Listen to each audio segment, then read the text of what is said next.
Thank you for coming. I'm Brittany. I've been referring a lot of people your way. Hopefully they've been coming through. Um, so I have this that I'm going to allow you guys to kind of pass around. I know you all know what a biopsychosocial is, but I think for the sake of like kind of what I'm presenting on, seeing the factors and like what it's composed of may be helpful. So today I want to talk about my clinical approach and how I use my first couple of sessions to assess clients. I went to Northwestern, very white, very rigid, very non-inclusive. When we learn about how you kind of approach clients, talk to them and think about them and conceptualize them, you can tell they have a certain group in mind. And for me, it's not the people that I work with. So um, it's very, and I'm going to kind of use somebody as an example to call y'all on the spot, but hi, how are you? What brings you in today? Why are you in therapy? What made you call? I think those are great ways to maybe start a consult or talking with someone who's truly just inquiring with you. But I think once you have now got them in your face and you're moving forward, my approach is very chronological. And what I base that from is something called the common sense model. So Leventhal is a psychologist from like the 60s, 70s who created this in the 80s, basically making note that number one, we're not who we are in a vacuum. We're like a context of the parts, who raised us, how they raised us, where we're from, all of the things. And especially for Black and brown people, a lot of the conditions that exist or how we associate what an illness is are perceptions of others. So for example, if I'm talking to you about why it's taking you so long to get help, but I know in your childhood, if you were sick or not feeling well, your mom was like, drink some ginger ale and lay down. Like fearful of the healthcare system. I was raised in a household like that. Don't think I probably went to the doctor twice through my childhood, and it's like you got to be bleeding, you got to have something broken. It needs to be that serious because we're not about to go and see those people. And so that already has created something in me to say, didn't know what anxiety was, even though I had it until I was an adult, because my perception of what a mental illness is, or just an illness altogether, is very skewed due to my grandmother's teachings. She's from Alabama. She was a part of the syphilis experiment. So like her thoughts and her views are now a part of my thoughts and my views, even though I don't have those experiences. So when I consult with someone, one of the things I ask them is like, why did they choose me, kind of where they found me from, and like why now for therapy? And then I explain my clinical approach to them in that moment. Our first session, we don't talk about why you're here. We don't talk about what's going on right now. We don't talk about why you're feeling this, unless you're like in crisis or you're so dysregulated that something needs to be adhered to before we can move forward. I start back with earliest memories. So when you look at the biopsychosocial, there are factors in the biological, psychological, and social sense that you kind of need to understand or have about a client to conceptualize them appropriately. And that's why it's like the three Venn diagrams, and that middle one is self. So I start back, what is your earliest memory? Not that as the question, but Raven, maybe my mock client. So we've already did our consult. I already know why you're here. Da da da. You already know my clinical approach, which I share over the phone because I've had clients who are like, I don't want to talk about middle school. Why we got to talk about middle school? Those were the worst years of my life. And it's like, that's why we got to talk about middle school. It's just like, I don't understand why that's important. Why are we going back there? And it saved me the time and the hassle to tell people from the jump, this is how I do therapy. And if you feel like that aligns, that is great. And if it doesn't, I might not be the therapist for you, because you walk in, why are you here? What's going on? My husband left me. I broke my leg. My cat died. I'm about to lose my job. If they give you the rundown of why they're in therapy, it's like, what do you say next? You're going through all of that. Where would you start? Do I start with my husband? Do I start with my cat? Do I start with my job? Because my inclination as a therapist is kind of like, how long you been married? When did the problems start? When did you and your husband meet, right? Because was it doomed from the start? Like, do we know that information? But now I have a lot of questions about your relationships as a whole. You've been in 10 abusive relationships, and so if your husband is now beating on you, we can see there's some patterns and some trends. And a lot of the times, clients can tell you their experience and give you the content, but they can't necessarily process or conceptualize for themselves what is going on and how these things tie. So, Raven, so glad you're here. Thank you, blah, blah, blah, sitting down. Tell me a little bit more about yourself. Like, where were you from, born and raised? I was born in Maryland. I grew up in the military household, so I was born on base, and then moved here in Jacksonville when I was like 2. Okay. So you know a little bit about the cold, but not too much. Not too much. Okay. I got you. I'm a Florida girl too. Ooh, love that. Okay, Florida girl. And tell me about who was in your household. In my household, it a lot of people in and out. But my mom, Listen, my dad. from this alone, right? I've only asked you 2 questions. I already have the scope of that. You moved around a lot. It's a lot of people coming in from early. I already know this experience. So if I were to hear down the line further on, friends keep coming and going. My man, like men keep coming and going. There's all this coming and going and maybe transactional relationships in your life. I now have some insight and background to where that could have started. Not saying that that's an answer, but go ahead.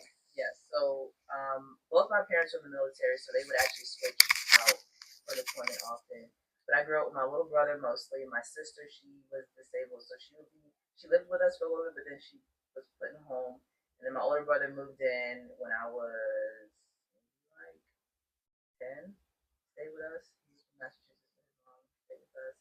And I had cousins live with us. Okay. No, I didn't take care of them, but they lived in the guest room, so they Yeah. would come in and out. It sounds like your family value helping others and who they could when it was needed. Yeah, I would say that. My mom, yeah, Okay. she's a very helping woman. I feel like that's where I get it from. So, Tell me more about the earliest memories that you have of your mom. Earliest memories. I like see the house in my head. It's mostly she would take care of us with my dad. Like earliest memory, he was on a deployment, he was on the ship. It was just my mom taking care of all 3 of us by herself. And sometimes having carries. So I kind of watched a single mother, but she wasn't necessarily single. But the deployment kind of feels that way oftentimes during a single parent household because they're both in the military. It was different. Okay. But yeah, I just have a memory of just her being there. Not really a lot of emotional connection, but okay. Also, once again, we know the mother figure is like the most important rooted start of your life. If your mother was critical, judgmental, talked about your body, made comments about your friends, or if she was emotionally available, loving, supportive, was there every time you called, that's going to tell us something, right? And it may not tell us something right now in this moment or what 5 years old look like, but what I do is I basically talk through someone's life through the developmental stages chronologically. And sometimes for most people, that takes the first session. I place a really strong emphasis on family life, birth to 12, right? We know during that time we are forming rules about the world, and our homes are like a microcosm of what the world is going to be like for us. So if my mom was so strong and did everything by herself, how do I see myself as a woman, or what is the role of a woman? And when I get married and I have kids, what am I now supposed to do, right? Because some of that is going to influence you and how you show up. And so then we get to things like high school. I use, there's a lot of developmental theories and foundations you can use, but I use Erik Erikson's. I really like the first stage being trust and mistrust. You learn very early on if people are safe or not. And I ask questions. How do you remember seeing mom and dad interact? Was he hitting on her? Was he loving? Was he always giving? What was your relationships like with your siblings? And then you get in school. What were your friendships like? Was it easy to make friends? Was it hard to make friends? Were you really recluse? Were you always loud, getting in trouble? Did you hate school? That's going to tell us a lot, because as a child, your job is school. So if you had a really negative relationship and an outlook on the system or the structure of school, that's going to tell us a little something now. Is it hard for you to keep a job? Do you hate the job you have? Wait, so you've never found enjoyment at any stage of life? No school? Hate your job now? Hate your friends in your life now? It's like all of these things are very tying. But mind you, it's rare that a client has ever sat down and told someone their life. Most people don't do that. And I learned this approach through my second supervisor I had when I was in school, and I named it the choice method. So the research project that I did for my capstone, it was basically integrating using Leventhal's common sense model as a foundation and using the choice method to say why it's actually so important to conceptualize people from a holistic and organic contextual model and not starting right now. Because you're going to go back anyways. You're going to have questions. When was your first relationship? You know, if you're in high school doing drugs, alcohol, blah, blah, blah, and right now you have a substance abuse problem, well, if I know that your parents were fighting and then you started doing drugs and alcohol in middle school and then you hated high school and now you're 25 years old and you drink nonstop, something is there. So, I don't want to paint this in the way of how you assess is wrong, but I feel like clinicians don't serve their clients the best or do their due diligence if you are not taking their life as a whole into context when treating a right now problem. And when we start with why are you in therapy? What brings you in today? My mama told me I was crazy. Where do you go from that, right? But if you know the relationship with their mom throughout their life, it makes sense of like why now you're just here because my mom says she thinks something's wrong, right? Did your mom suffer with the mental disorder? You know what I mean? So contextually speaking, I love this way to approach clients, and I feel like this doesn't work for every client. I think the good thing is when you own your own shit, you can kind of pick and choose a little bit more or kind of be selective of like who you work with and like what you choose to treat. Um, Although I don't find myself turning many people down, I will refer out quite a bit, or I will let them know like this is how I do therapy and see it. And it's like now that I do it that way, I almost can't see it another way. I used to do therapy the opposite way, and every time I would go to supervision, I'm like, I get to this point and I feel stuck with my client. Where do we go next? What should I be focusing on? Like I know what your goal is, but I'm seeing something, and I was having such a hard time making the connection and drawing the ties. And so when she taught me that, and she didn't name it the choice method, I named it that. Because when she taught me, I realized like the efficacy of the success that my clients were seeing. Um, I even have clients now, we get off the phone, they'd be like, I love you. And she was just like, oh my gosh, she started apologizing. I'm so sorry. I can't believe I said that. I don't know what, like, I don't mean, is this weird? Can you still see me even though I said it? And I was trying to explain to her, you probably said that because this feels so safe. And someone took the time to truly get to know you, that asked these questions along the way. Mind you, second session, haven't even gotten to where she's at now. Her childhood was so traumatic. Like I said, most people, depending on age and experience, we can get through like 0 to the end of high school in one session. And then I deal with a lot of young people, so I'd say 30 to 18. By the second session, we're going out of high school into young adulthood. And at the end of that second session, by the third session, we are current. And so now you can reflect with them. After everything you share, like, what do you make of your story? Then they're like, damn, my anxiety started when I was 5 years old. My dad was a single dad and kept forgetting me at school. Anytime the school bell rang, I'm like, will someone pick me up today? Oh my gosh. Is someone like, I felt so forgotten about. Now, as an adult having anxiety, or when I struggle with anxiety so bad, it wasn't until the connection was made of like, this is not something that just happened. Like now I'm just anxious. This has been there. And it just showed up in different ways as I grew. So developmentally, you kind of have to have like a scope of where they come from developmentally. The same way if you're dealing with someone who has like an intellectual disability, like asking them how school was, how they felt about the work, when they needed help, when they needed support, who was there, are important if you were dealing with someone who was like on the spectrum, right, or had ADHD. The same thing needs to be applied for just your basic normie client too. So that's all I got, y'all. Thank you, thank you, thank you. Um, any questions? I'll just say I really like that method, and I utilize that method more so like the second going to the third session. I find that because especially if you take like a lot of insurance, that what we learned as that basic assessment, psychosocial, biopsychosocial, you kind of need, that, like what brings you in today, what are the symptoms, those things, because that's what insurance is looking for. And in this season of my career, I take primarily insurance, but I love getting into that kind of earliest memories going and let's walking through it, and that my clients have that response of just like, well, I've never thought about this. I never talked about this. I never, wow, I didn't even realize that this was, a memory. Yeah. So I do find that to be really helpful. And that's really where I've been getting like the base of my referrals. Like I've stopped marketing so heavily because now I'm just getting referrals, and the referrals are saying, my friend said, and they talk about that approach.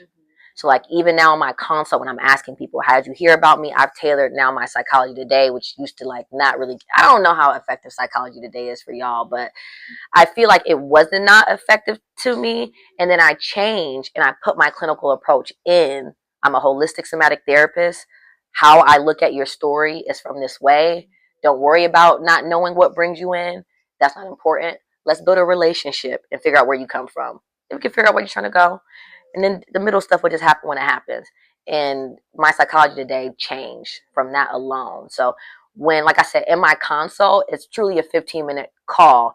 And I guess because I'm asking those questions on the very, very front end, now I have some ideas of like, you could come in and maybe not even know you're in crisis. But if I kind of see like, there's something more going on that needs to be talked about right now, I can forgo that approach. But I just think with who I help, kind of how I serve, it's very like standard for me. In your experience, did you find clients having a hard time going through the story or like being triggered? Because I have that trauma. I usually don't do it that way because I'm worried about that. But I haven't done it that way, so it probably isn't even a problem. So like for you, like did you give me an example of what you mean? So for an example, in this training, I remember her saying like, the client doesn't necessarily have to walk through detail by detail their trauma in order for it to be, for healing to happen. And so like, but I understand that it would be so nice to have the play by play, just to kind of pull that out in session. And so like in our assessment at therapeutic counseling, like it's just this isn't an example. I don't know why I'm but we have a whole bunch of stuff. It goes everywhere. So like, I never finish. And it doesn't really feel like I have a cute picture, but not the full picture. Yeah. So I feel like that would be. But did you find that they were dysregulated?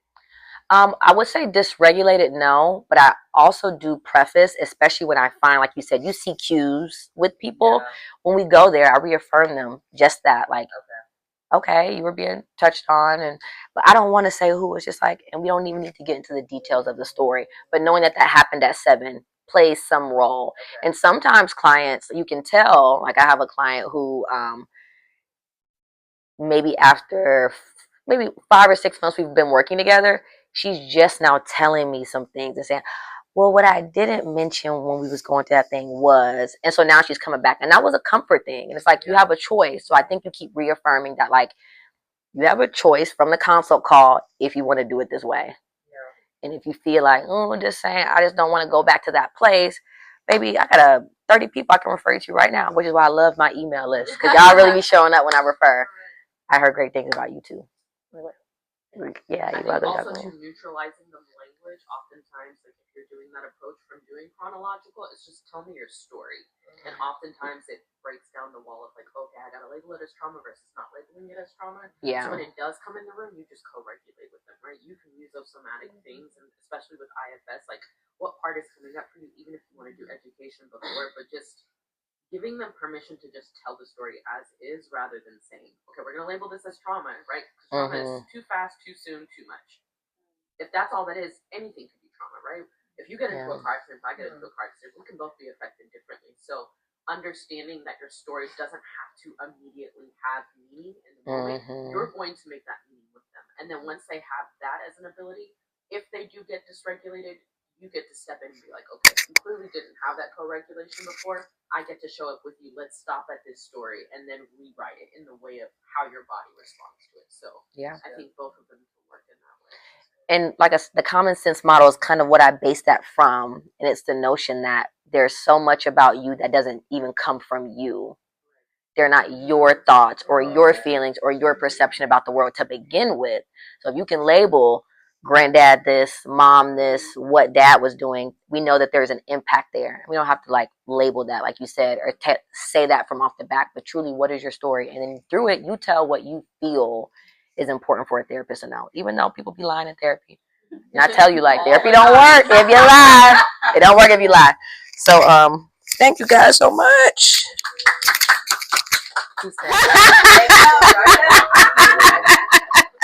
I had to make sure.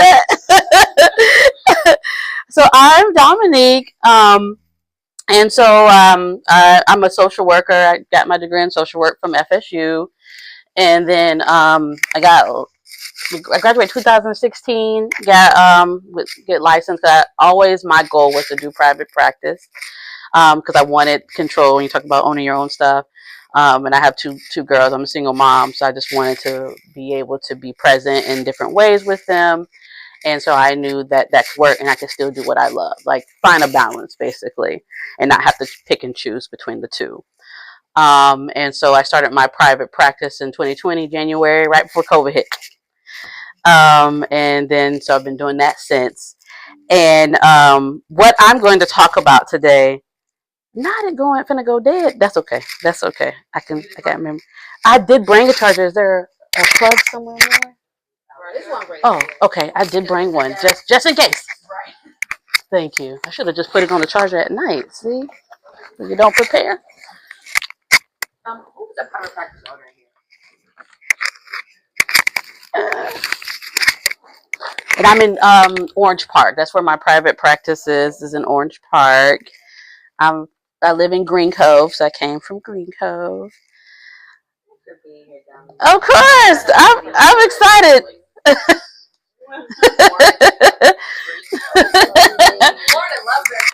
I know. Let's see. I'll put it right there. Okay. All right. Perfect. So, what I'm going to talk about is nerd culture and how it can show up in your practice. And yay! I love it. And how can you use it in your practice in a positive experience? I wrote a book about this and published it last year in December. Thank you. I'm trying to be better about saying it. Thank you. But so what inspired me to write this book is obviously people cheer to their nerds, or you've been around nerd culture, and it sometimes can have a negative connotation around it. And then when I speak nerd culture, I'm talking about video games, anime, cosplay, things like that. And so that's a waste of time. Or maybe even that's white people stuff. Or, like that it's silly, you're all these different things. That's demonic. You might have heard that, depending on your household, like there's some demon stuff in there. And so it has a lot of negative pieces attached to it. Of course, it's a waste of time and violence and different things like that is attached to it. And while, of course, there absolutely can be negative stuff of pouring too much time into anything, and I think that's for any activity. Exercise, you can exercise too much and then it can be unhealthy. I think we forget to also turn the focus to see also where the positive is in that experience and how you can use it in a way to increase well-being in someone's life. And so I wanted to turn the lens to see that part too. And so that was the inspiration for writing the book and doing some research around it. So it's a research kind of heavy book where I wanted to make sure my feelings about it were actually supported by studies and things like that. And so that's what I set out to do. And thankfully I got it done. And thank you. And so that's what I wanted to kind of bring to you guys. It's just, I'm going to talk about a couple different areas of nerd culture and how you could view it in a different perspective, and then how you can maybe apply it therapeutically in your setting if you come across. I'm sure you'll come across somebody who's in that space because it's a huge space. It's gaining so much traction now. It used to be kind of hush-hush to be a nerd when we were younger, right? But now it's like, it's out here. Like, if you're familiar, there's a anime called Demon Slayer, and a movie just came out called Infinity Castle, and it's like #1 at the box office. It's super, super popular. And so it just shows that like this culture is growing, it's big, And I also feel like it's a part of cultural competency because that is the culture. There is like norms, there is slang, there is like different language in that space that you might not know if you're not a part of it. So I consider it definitely a different type of culture. So so that's what I'm going to talk about.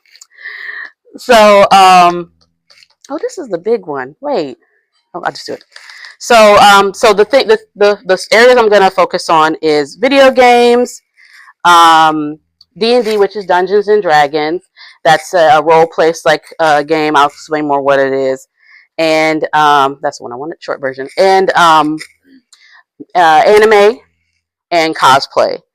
And so I'll start first with video games. So video games, you know, a lot of times that's the one that gets the biggest like rap right of bad because you're wasting all this time. There's violence, you know, you aren't going out and hanging out with friends. You're just in the house, you know, things like that. So that's usually like the negative connotation that is attached to video games. And so for me, you can look at it from a different perspective that it is a lot more complex. There's a lot of different types of video games that actually can address a lot of different types of things. A lot of studios are wanting authentic experience around video games and to use it in an expressive way. And so there's video games that tackle depression. There's a video game that tackles psychosis. There's a actual heroine, she has psychosis. And so there's video games that now are tackling a lot more complex issues because they're going indie, which is basically not under the umbrella of a big corporation that's going to tell you how you got to do it and what they think is popular. So people are saying, no, I'm going to do it my way and I'm going to share what I want to share. So it's really cool to see a lot of these games get a lot more play and be out there. So there's a lot more than just like the main games that Fortnite, you know, I know it's a big game that a lot of kids like play. But like there's other types of games and other types of experiences.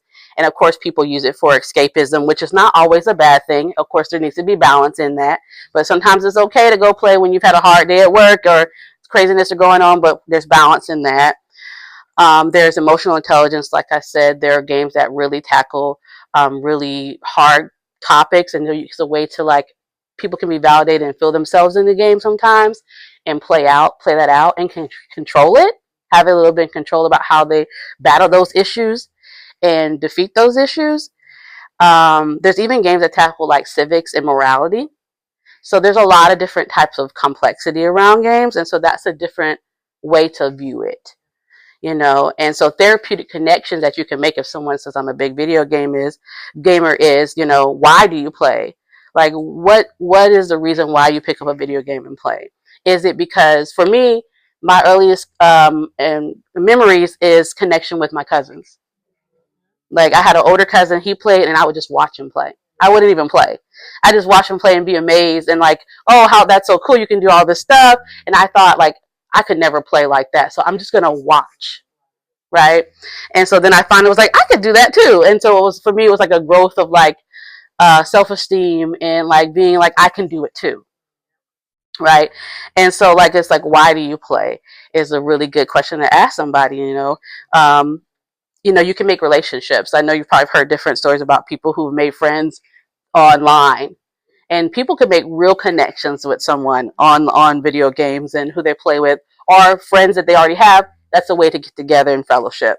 Like I have every Wednesday nights, me and my friends, we play a game together every Wednesday nights. So that's a way for us to get together and connect, to be investing time with each other, which is really important. Choice. There are video games that do choice making. Like you can choose to hurt somebody, you can choose to lie, you can choose to do a lot of things, right?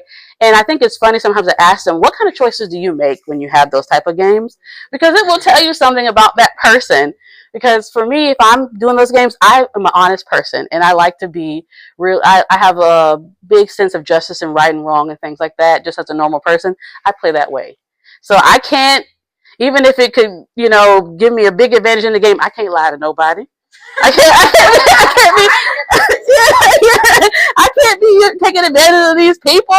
I can't kill this nice person who just helped me. Like, like these people don't mean anything. They're not real. But I still like will make choices like I can't do that. I can't hurt this person.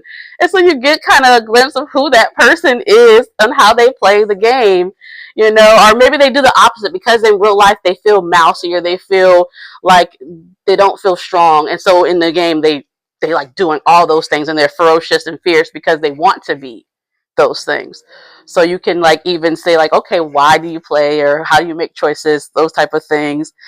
And then of course stress management is always, you know, distraction. And I even the really fun thing also is music that's in video games because they're like they be putting money into these games, now the music of these games, and they want to make you feel something. And so I have playlists like when I'm like stressed and I need to like to just calm, I have like a nerd playlist and of music from different video games and I just have it playing, you know. And Nintendo got like realized there was something there too, and they actually have a app. It's like called Nintendo Music, I believe. Yeah, and so they have all their Nintendo games are in there. I mean, the music from the Nintendo games are in there, and you could create your own playlists and things like that. So they caught on. It was like it's an app that just came out maybe this year actually, and so that's really cool too. And I think also there's nostalgia in that, right? For like people who grew up on that, just they want to hear something that takes them back to playing a game with their cousins or themselves or their siblings or whatever, or their parents. And so there's that tool for that as well. And then of course just rapport building, right? Just it I can tell you how some of my clients will light up when I say, oh yeah, I know that game, or yeah, I played that. They're like, you do, you know that? And it's like they're so excited to know like someone else who's in like they see us in this professional role, right? We're this professional person they're going to talk about their problems, that they also know this stuff and they enjoy this stuff. And so it's really exciting for them when it's just like, yeah, I know what that is, even if you haven't played it.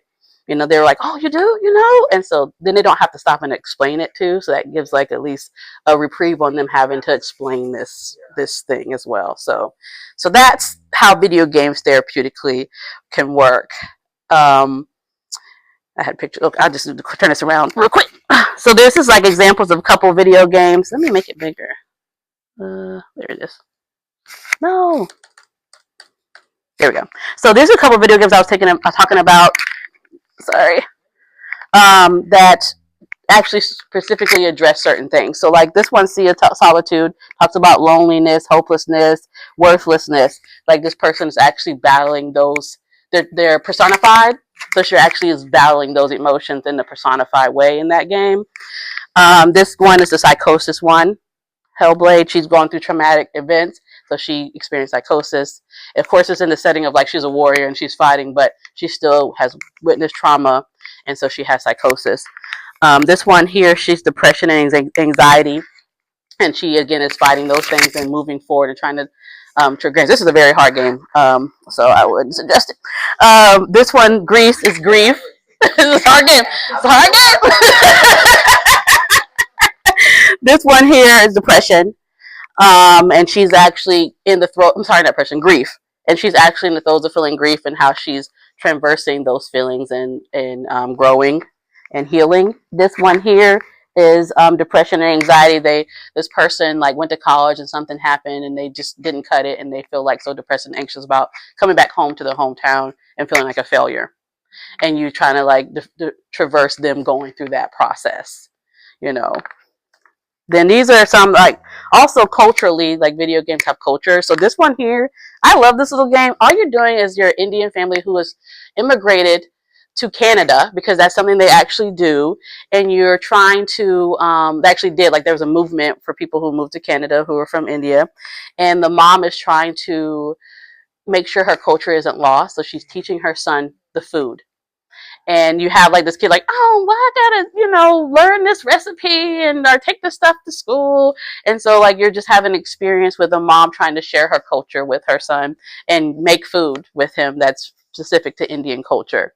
So that's a really fun one. It's also a very relaxing one because it's just you're making food, you're not fighting anybody or anything like that. Which is like this is so wholesome gaming is a whole kind of movement that has come about, like video games that are just about relaxation and having fun. And I love these games. So it'll be like this one is a wholesome game. We're not fighting anybody. We're not defending anything. We're just making food. and we're talking about a culture. There will be games where you're a plant shop owner and you just got some plants and you're just growing these plants, you know.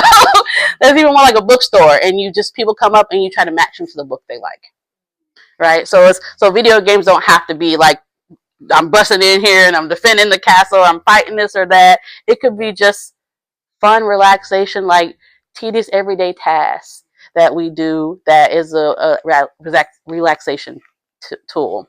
There's even one called power washing where you just power wash. I haven't played that one, but they just power wash stuff, and like some people really like it. They really like it. So it's just fun how like video games have these other pieces and other genres that can be explored in really meaningful ways. And so those are different examples of Just Dance, obviously exercise, Coffee Talk, and Spiritfarer is grief. You are actually Sharon, the Greek ferryman who ferries souls to the underworld.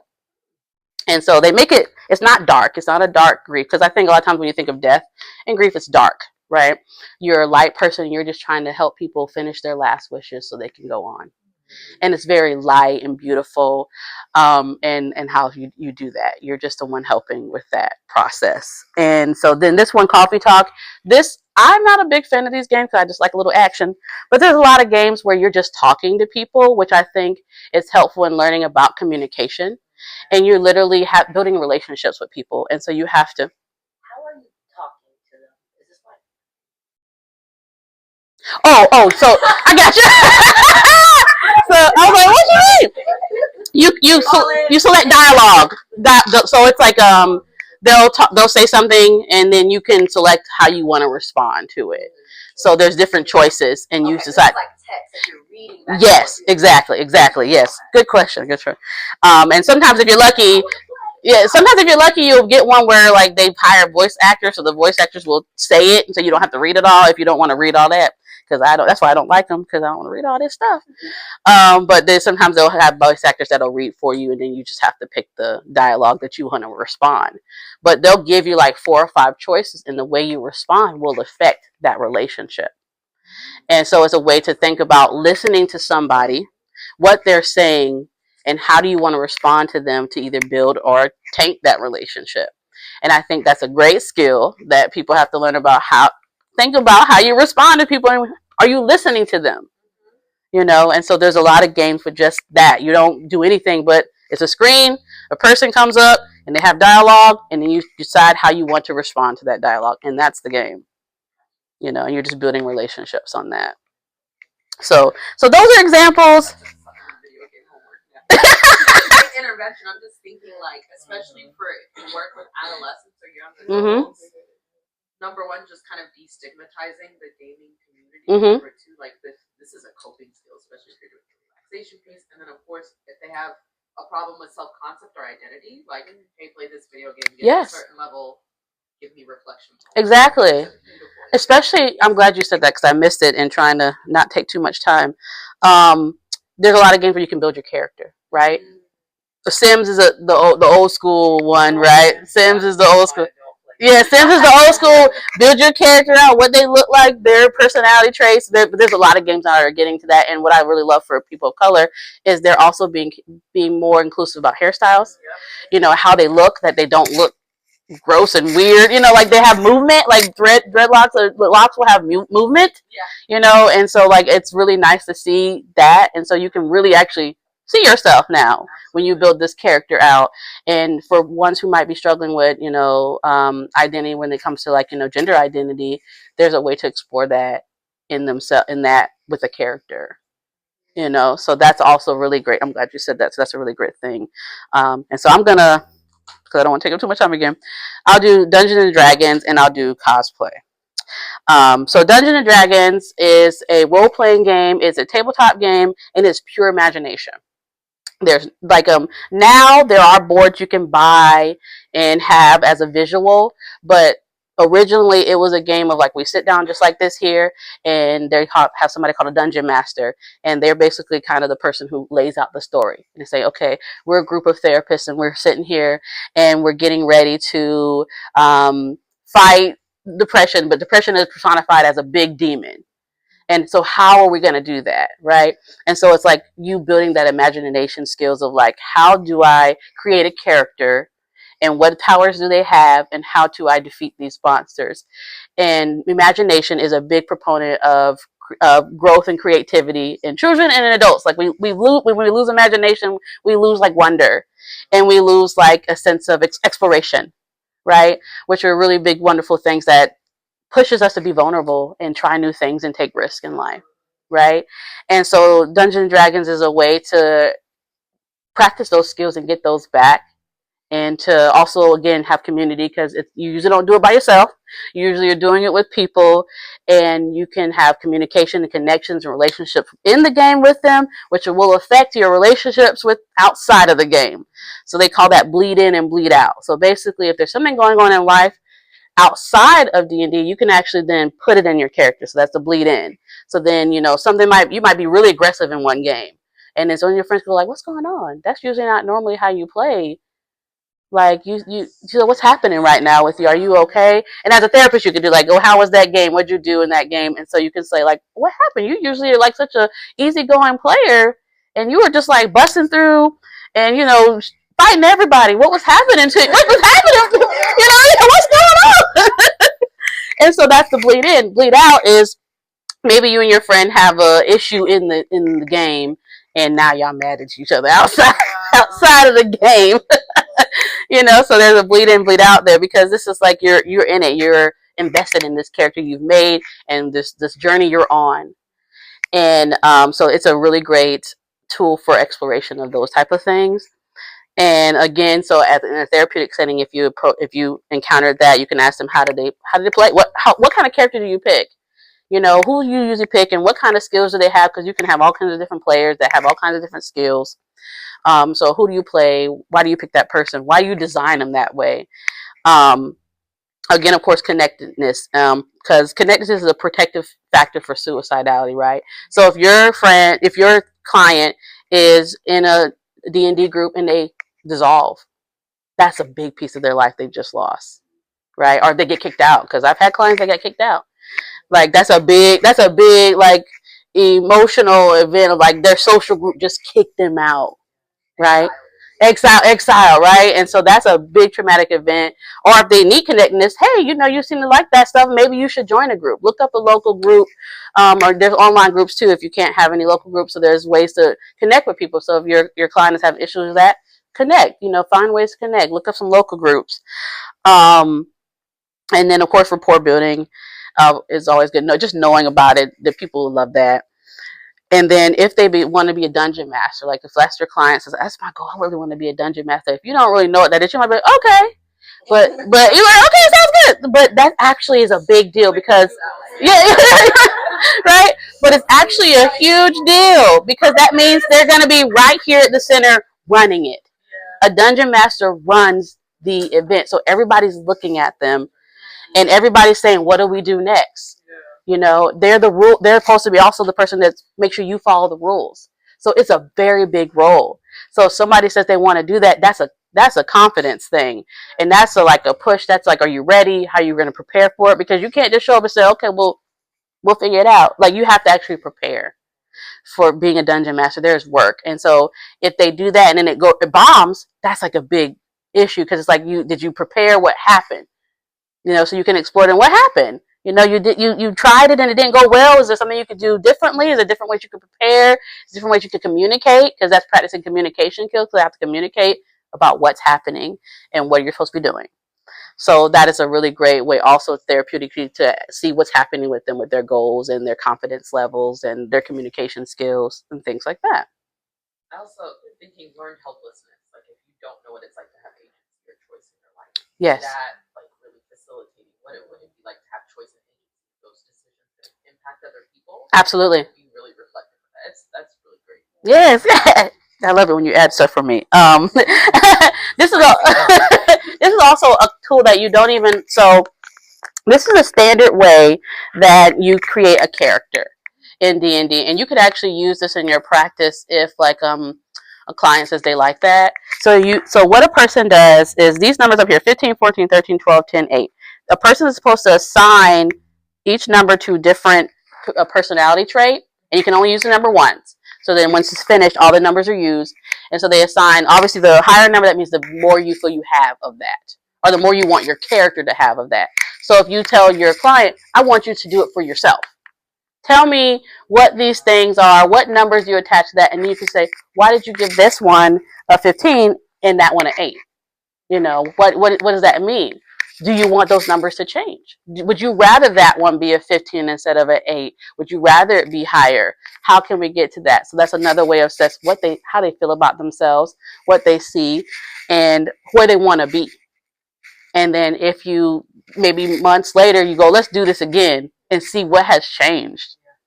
You know, so that's a really cool way to use what they already do in a way personally to grade themselves and how they feel. So, yeah. So I have 20 more, but I don't want to take up time. So I just yes. I'm asking a question as a concerned aunt. Okay. My 13-year-old nephew is like loves video games. I love that for him because I really resonated with you with the cousins thing because I grew up doing like watching my cousins play too. But how do you discuss screen time with your clients? Like, because again, too much is too much. Yes. But video games are nice. Like, I want to support him in that, but at the same time, I feel like talking to his daddy and be like, this boy on the screen all day, no friends, no basketball outside, like that headache goes on. I think, you know, it's obviously every kid is different, but I think when you're discussing screen time with kids, you definitely have to create boundaries around it as a parent, right? So it's like, hey, you have 2 hours on the game, and then I want you to go do something else, and they can still also kind of still play. So like Pokemon Go, for example, if people are familiar with it, is on the phone or your app, and you have to walk. You have to walk around to catch Pokemon. You have to be actually outside. You can't be inside. They want you to get out and go and walk around and do things. So it's like, you need to go outside and go catch Pokemon, go outside, walk around. If that's, you know, if that's what you want to do, a way to get them out of the house in a different environment, that's one way to do it. But I think in the end, you know, it's always important to, yes, have boundaries, to teach them to have boundaries around like, okay, homework done, dishes washed, you know, do other things. So about them teaching them about a healthy relationship with it and what that looks like. And I think also playing with them sometimes is helpful. You know, because then it's like we're all going to play this one game together and then we're going to go do something else, right? And there thankfully is a lot of games now. There's multiplayer games where all the family can play something and it can be really fun and exciting. And then we communicate, we have community, and then we go do something else. And so I think that's also a really great way to handle it. So it's like, I'm not saying get off this thing because I hate it or I don't understand it. We've done it together. We've had this fun time, and now we're going to do something else. And so I think that's another way too to also kind of tackle it. You know, I know a lot of people attack him for being on the game, and I feel like that can make it even more. Right. Then he's just, I'm gonna just continue to do it because you know, like, yeah. So I've been trying to like take a step back from saying that and like support him. But I love the questions you said, like what choices do you make? Like I'm gonna like pick his brain next time. Also, but yeah, I have other. If you ever want to talk about other stuff, I got plenty of other things to talk about. Yeah, sure. Can we perhaps get that Yes, sure, absolutely, yes, absolutely. Are you a part of that email thread I sent you all? Yes. Perfect. Yes. You gotta fix mine. I'm gonna add that. Okay, everybody. So my name is Kiara. I'm a licensed marriage and family therapist. I graduated from Valdosta State University in 2017.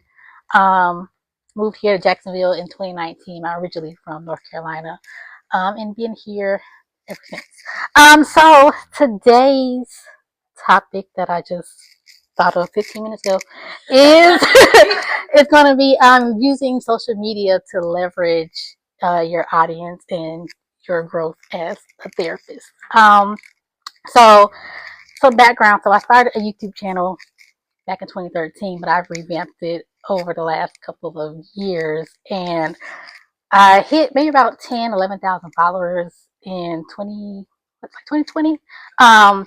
And on there, I was talking about just what it was like being a therapist, being in grad school, the journey of becoming a therapist. And that's what kind of pushed my following up. And so I then moved over to TikTok when it kind of blew up in like 2020, 2021. And I started talking more about my therapist journey on there. But I recently pivoted into speaking more to my ideal client, which is women who struggle with people pleasing, unable to set boundaries and use their authentic voice. I kind of help them talk them through that. And so what I have gained from that is I've gotten a lot of media features. So I've been featured in Yahoo, Mind, Body, Green, the New York Times, all through TikTok and social media, just by just talking and being authentic. And I know as therapists and just in general, using social media is one of those things where you see it, you're like, I don't know what to do, I don't know what to say, and I don't know what to do to say. Am I doing this right? And I had to learn over the course of years to just be yourself on social media, not try to be too prim and proper and polished that they teach you in grad school, try to be like that blank slate, no emotion. And so what I've done in June, I started a series called Unlearning the Nice Girl series. It was something that I literally thought of June 1st. I woke up and I was like, I'm going to do a series on TikTok. I didn't really think about it too deeply. I was just like, I'm just going to do it. And so I decided, hey, I'll post this video. I don't know who it's going to reach. Hopefully reach somebody. And by like the 13th day, it caught fire. And one of the videos got almost 500,000 views. And so I'm going to share or show this video. Hopefully you can hear it. So 13 of 30 of Unlearning the Nice Girl. And today's challenge is going to be let someone be disappointed in you and refuse to rescue them from it. The it being the feeling of disappointment. Think about it. When somebody is disappointing you, angry, upset, you try to go in and fix. You try to go in and either take back what you said, apologize for being mean, or either distance yourself from the situation. It is not your job to take ownership for other people's emotions. You're giving yourself too much power over other people's emotions by saying, oh, I need to fix it. No, let them have their emotions, let them work through it. You have to stand on what it is that you're going to say, because you need to step into not taking ownership for other people's feelings. Take ownership just for how you feel and work through it and stand on what it is that you want. Now, this may be something you still struggle with, so I have a resource in my bio called the Nice Girl Detox Kit. Go ahead and download that. Welcome to day 30. Okay, so that is the video that caught fire. My email list blew up. It went from 12 to 500 people in a day. I reached 12,000 followers from 5,000 in about 24 hours. And so I'm at about 20K right now. And so what I learned through doing that series is, one, it makes me be known for something. So I am known as the therapist who helps women with people pleasing. And through that, I've been asked to speak on a couple of panels in the next year. I've been asked to be on some retreats, just a lot of different things just from the social media. And once I got out of my own head in terms of looking at the camera and being like, okay, is this right? Am I doing this? Or is this going to resonate? And I just started talking to them as if they were a client in front of my face. I started getting a lot of people who were like, you're speaking to me. You know exactly what I'm going through. You're reading me. Like all of these things. And I've got a lot of people comment and say, hey, is there a way that you can put this in a book? Can you put this in a journal? Can you put this in a guide? I know I met with Keisha and Brittany a couple of weeks ago about like creating things. I haven't created anything new, so that is it. But right, but I already have things that I've created. So I've created journals, workbooks, and things that I just take what I've already know and then just give it to people, right? So the clients I have at my job, because I have a private practice that is kind of on pause right now, but I also work at a company and I use my clients there as like, hey, if you want to check out this resource, go ahead and try it out and let me know how it is. So I kind of use them as a way to test my stuff and like my theories. And a lot of my clients say, one, can you do a presentation on this? Can I come? And a lot of my clients at work actually find me through social media, and they say they trust me more because of my presence on social media and the amount of followings that I have. And so today I want to tell you all, one, don't be afraid to put yourself out there on social media. Don't overthink it, because what I've noticed is that as therapists, we get so much in our head about what we should say and how we should say it, and are we following all these guidelines, and we forget that we just need to connect to the person that we're trying to talk to. And so just set the camera up and talk. That's really all I do. I don't do anything extra. I don't really plan out my videos. I don't have a whole year-long content plan. I literally wake up in the morning and say, what am I going to post today? And I post the video, and then if it catches, it catches. If it doesn't, then it's fine. And I know I always create videos as if like Blue Ivy will see it or Beyonce will see the video. So I was like, Beyonce may see the video, so I gotta make sure it's popping. And then I create it like that. I'm like, Beyonce could be watching this right now, or her team could be watching it. And so I create videos as if some celebrity is going to see it, and that kind of helps keep my momentum going. And then also with the series, so the series was 30 days straight. So it was I Learned the Nice Girl was the first one. I did it every day for 30 days. And so that got me found because I was really consistent with it. The second series I did was Nice Girl No More. It was a boundary challenge. So I did challenges on how to set boundaries, what a boundary is, how to set them at work, in relationships, in school, that sort of thing. And then the next one I did was I Learned the Nice Girl, the mother edition, because I work with clients who have emotionally immature mothers and kind of helping them work through that. That one was a little like, people are like, ooh, this one stings a lot because that mother relationship. And so that one really was like, ooh, this is a lot. So I kind of had to like taper it back based on the responses that I got. I was okay, maybe a bit much. So let me kind of dial it back. But it's got a lot of good response. I've got a lot of good I got a lot of sales on my books, my email list, and now I'm just kind of nurturing my audience now. But that's all I really have. Any questions on anything? Thank you. Thank you. Yes. I think you said it too. So obviously, nerd population could be one that I could really engage with. Yes. Yes.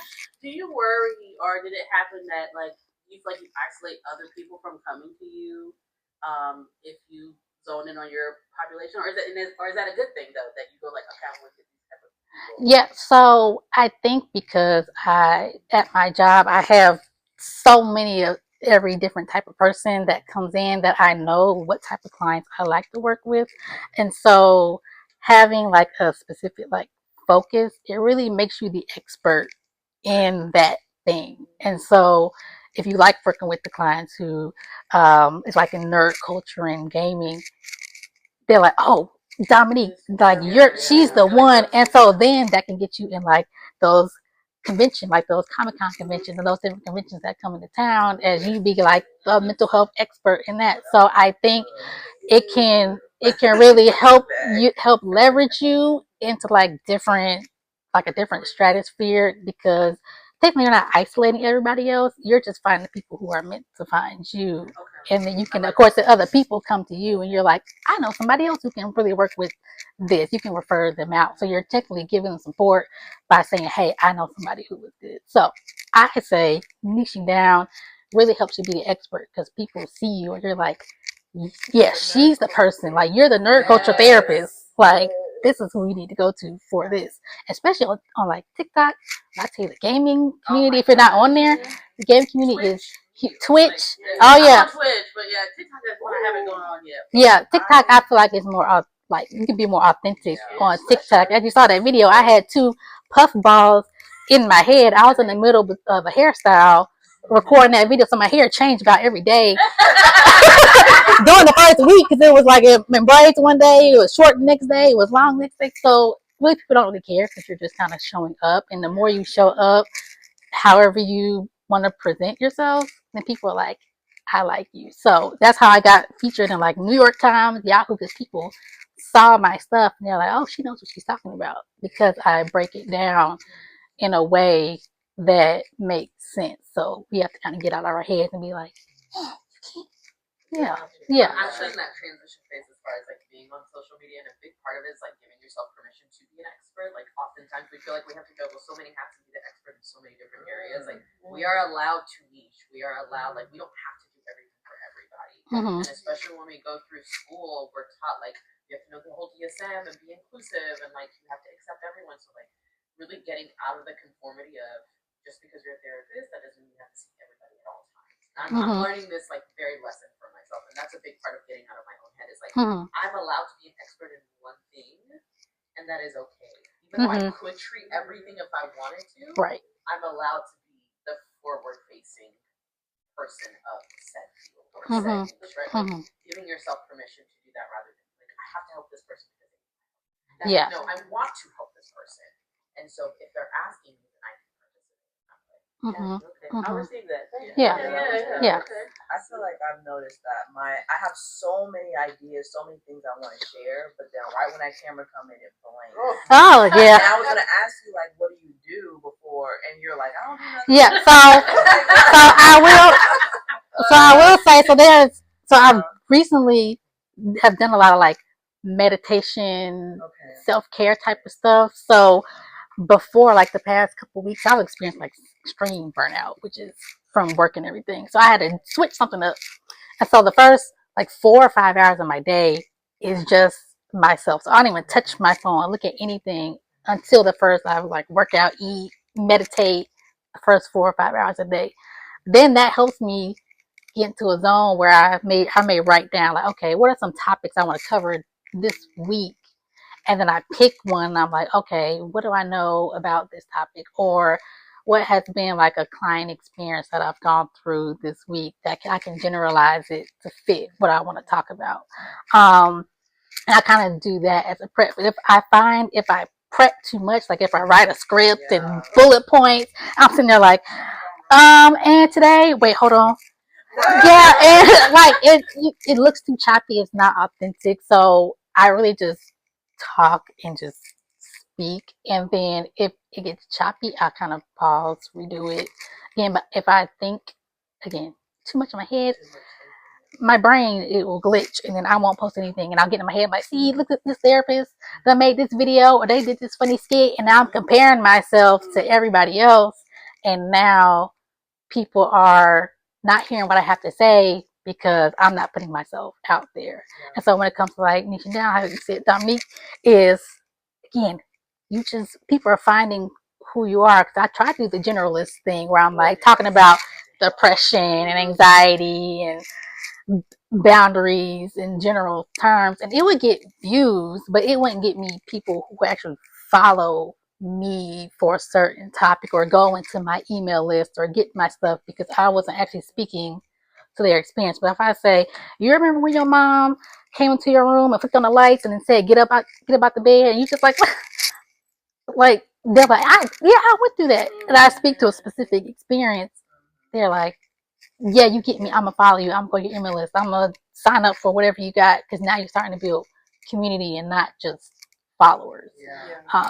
So that's it's just starting relationships. So people start commenting, start to see certain people comment your comments often. They're like, whatever you make, I'm gonna buy, and they typically do. They come in, you put it out. They're the first in line to buy it. So especially with like the Dungeons and Dragons and the nerds, I'm telling you, if you go on there, it is going to hit. Yeah, I can see it. It will blow up. So yeah. I'll take that. Like I really appreciate that, because I think like you were saying, like taking on the thing of I'm an expert in it, right? It feels weird to take that on, you know. But I love what I do, and I love that field. And so if I do, why not just put it out there and be me? And like you said, the ones that will connect with it will connect with it. So I really appreciate it. Yeah, you're welcome. Yeah. Because I've noticed the people pleasing expert now. So when people, like a girl tried to bite off my Unlearning the Nice Girl series, and it was a white girl. She tried to bite off of it. Yeah, try to bite off of it, and somebody was like, "This not your series. This Kira series." I was like, "Oh, wait a minute." I was like, "Wait a minute." No. I'm saying that very rhetorically. Yeah, no, she gave me no type of credit. But again, when you're known for something and you do it consistently and people know, oh, like, no, this is her series and she's done it for about 3 months, like, people bite off then. And I think calling out something too, like when you put yourself out there as that expert, there are going to be people that are going to want to quote unquote emulate you, if you will, and just like being grounded in the fact that you are that expert. Right. You created that, those people will find you. And right. then the people that are trying, imitation, best form of flattery. So I'm like, hey, you can't be me because it's only one. Hello. But that is all.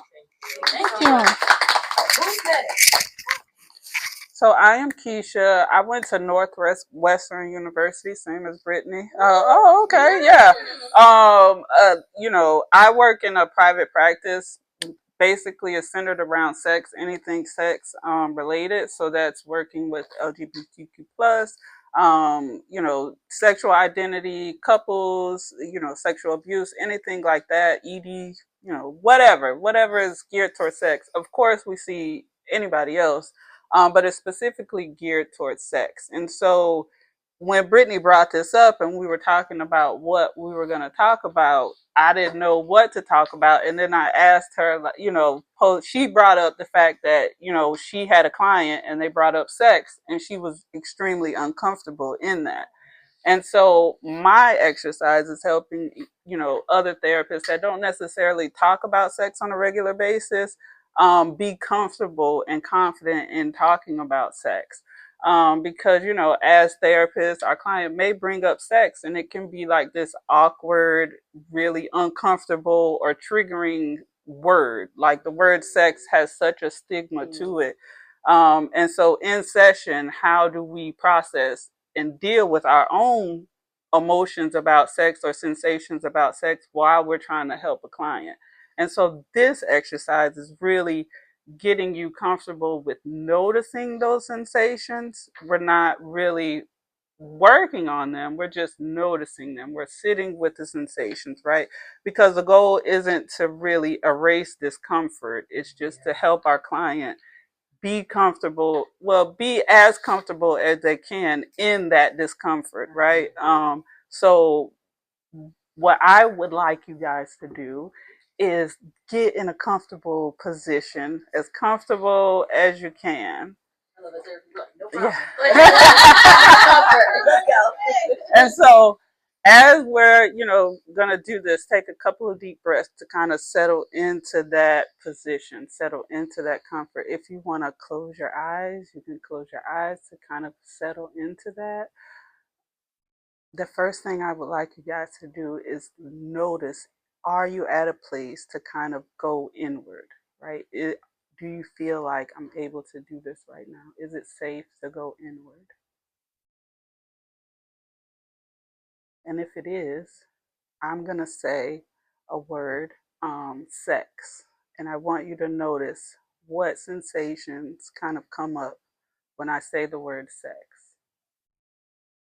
We're just noticing that those sensations.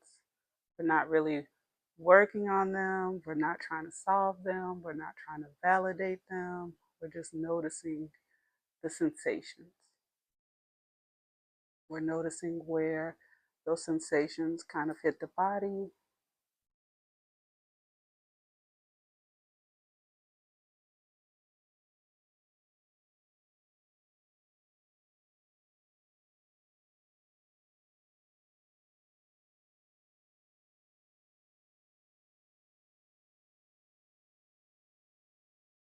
We're just allowing those sensations to be.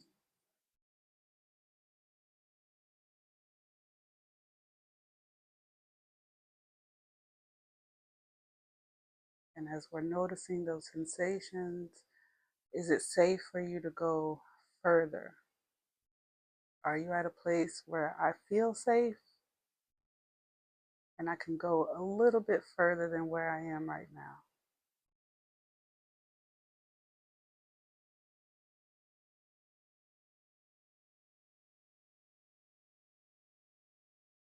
In noticing these sensations and maybe going a bit deeper, we're not validating these sensations. We're not assigning emotion to these sensations. We're not trying to problem solve. We're not trying to evaluate these sensations. We're just allowing them to be, just to take up space.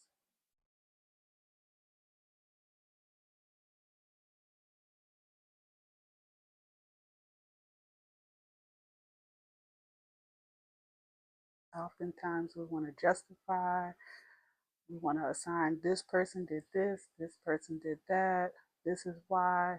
We're not doing any of that. We're just allowing them to be, take up space.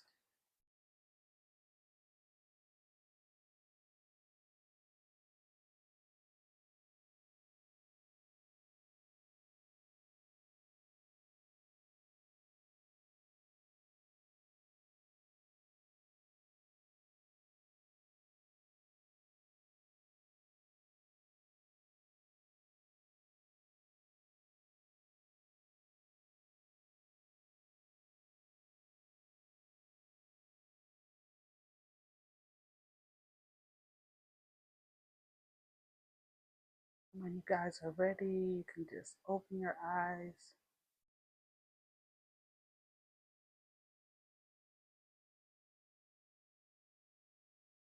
Now, I don't want to validate any feelings that you guys have. If you really want to like put a note in to talk about like what that experience was like for you, because it's not about validation. It's just about experiencing maybe the uncomfortable emotion that kind of came up, or what, you know, what the body was doing. So I don't want to validate like anything.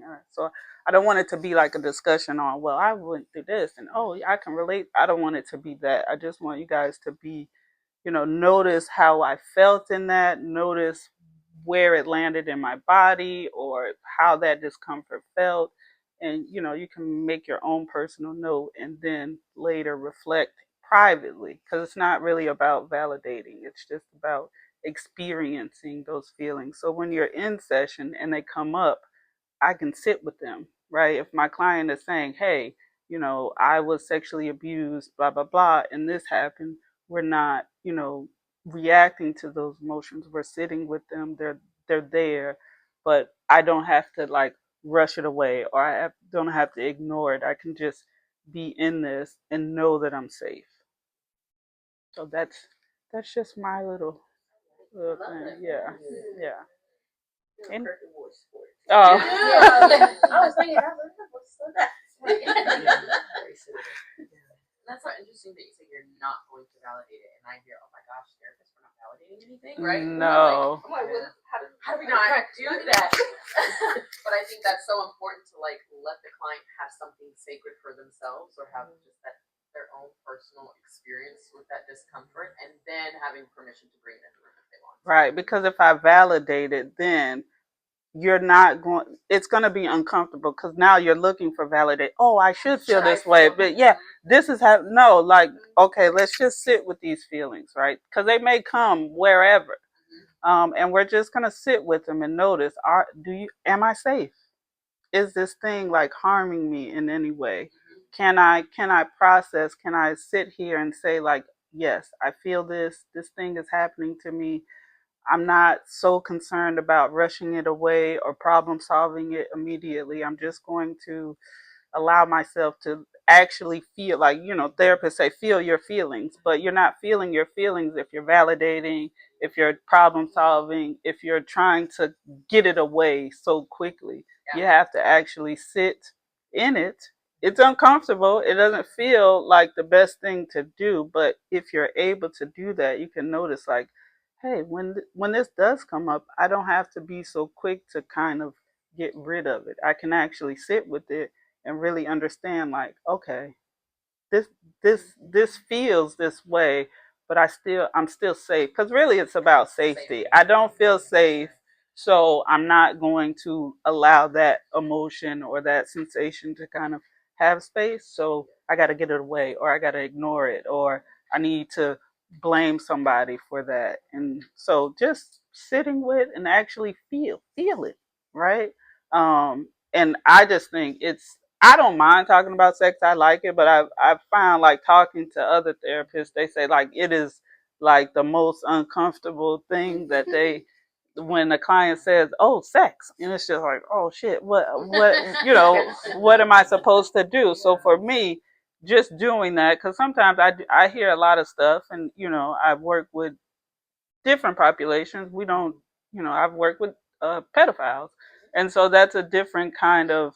You have to really sit with that feeling of this person is coming to talk about abusing a child, and I'm gonna have a reaction. So I got to sit with that reaction to show up for him in a way that's unbiased and just like any other client. So that's my little thing. Any questions? I do have a question. Yeah. So I can imagine you were able to resource and find safety for uncomfortable. I can imagine a client who's never done that before. So I guess what is your take on if you're saying, "Hey, do you feel safe? Let's go inward," and they don't feel safe, and you see them go to a dysregulated Okay. state. Yeah. What do you then do to work with that? To not validate it, but to then work with the dysregulated state.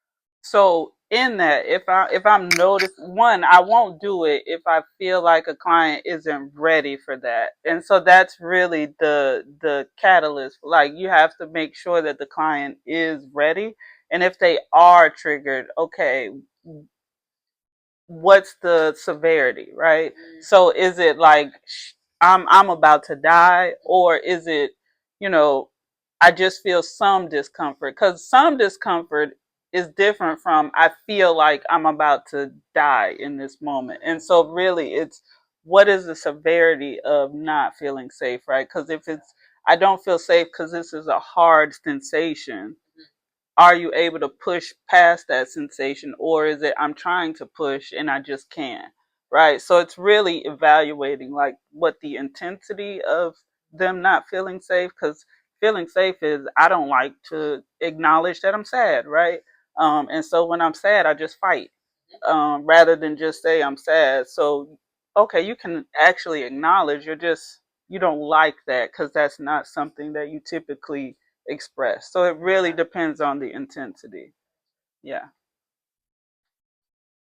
All right. Thank you so much. Okay. It's cool.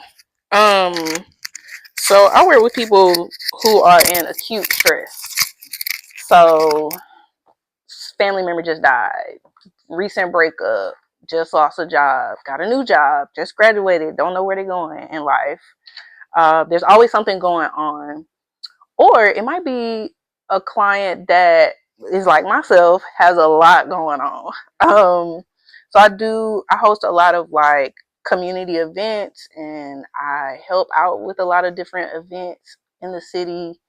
Um, I've been sort of like a liaison for communication, for connecting different people. Like I know a person that could help you with that. And before this in my life, I went through a lot of like traumatic life transitions. So, foster care being one of the major ones. So, being taken out of my home and placed in 4 different foster care homes, and um, sexual assault, but also high achieving, still wanting something for my life, going to school, boom, bap, boom, undergrad, masters, getting licensed. So just having to hold a lot on my plate at the same time. And so what I realized while working with this population, and that is the lovely thing about being able to work with who you want to work with, you see yourself in those people, and you realize that they are living to the standard of everybody else.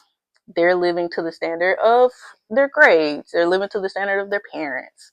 They're living to the standard of what they feel like they're supposed to do, like that performative thing. And that really spoke to me about core values.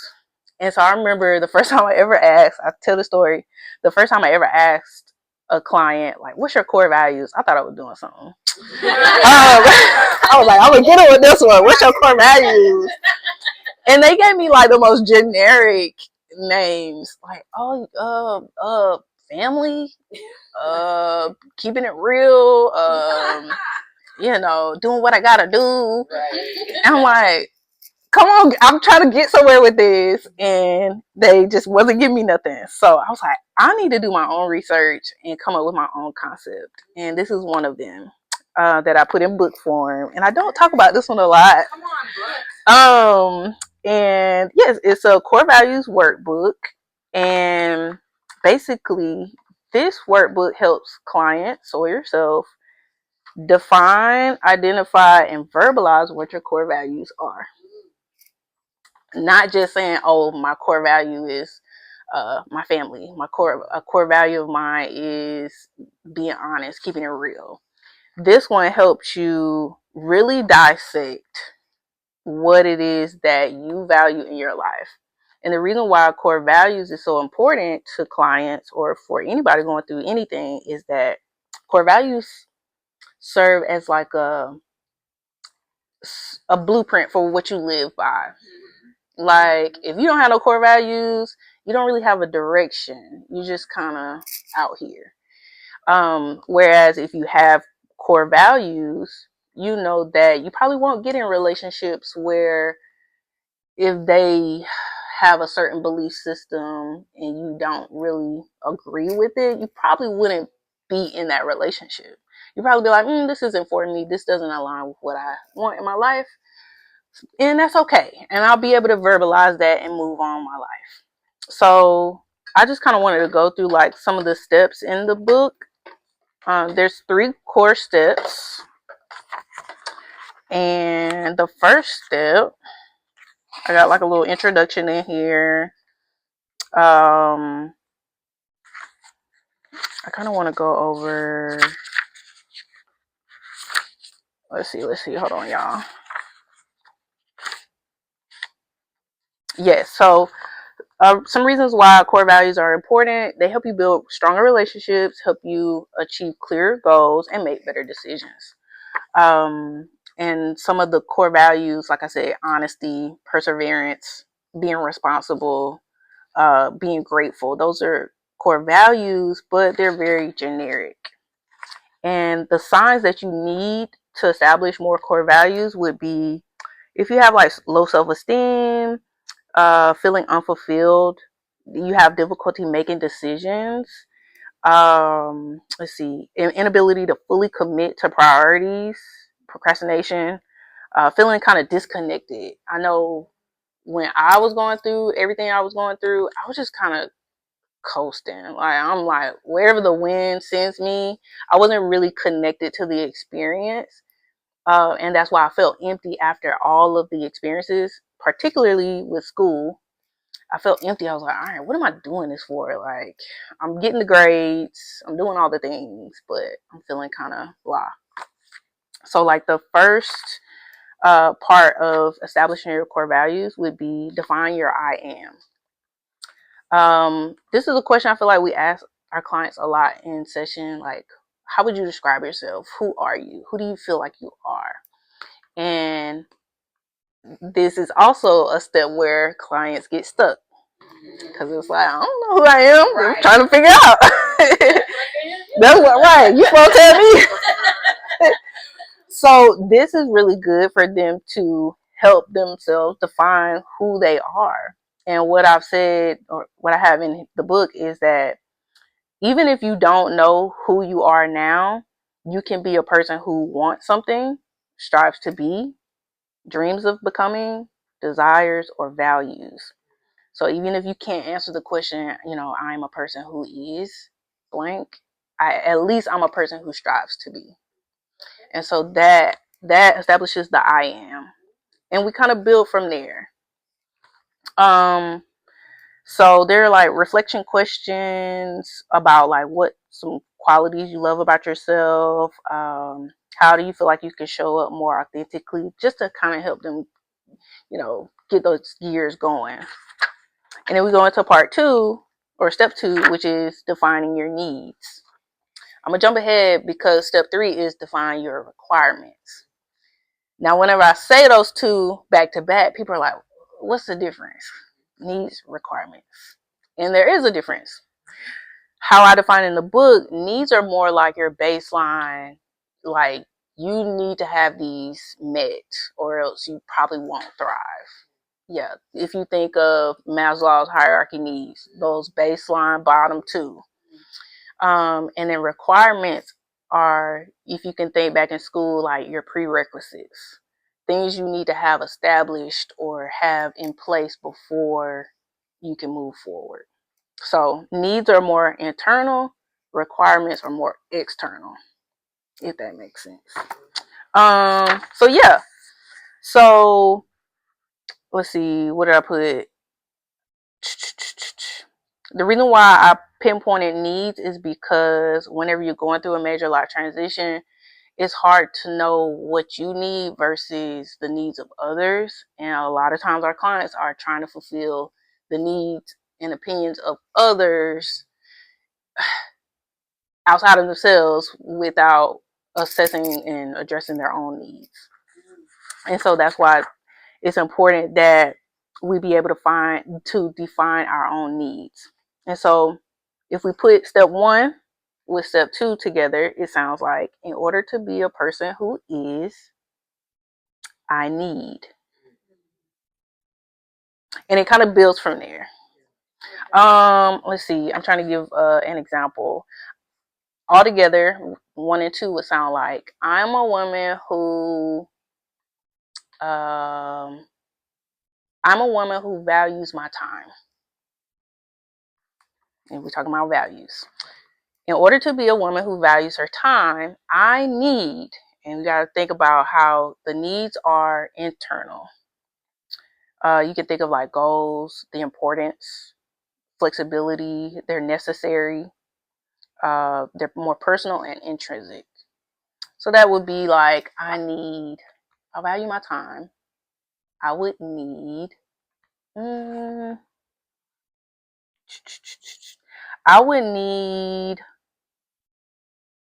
to, I don't know, let me see, give me something, y'all. Like honesty with myself. Yeah. I need to be honest about what I have time for. That's a good one.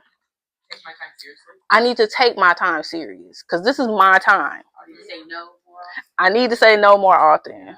Okay. And so then we move to the last step, which is defining your requirements.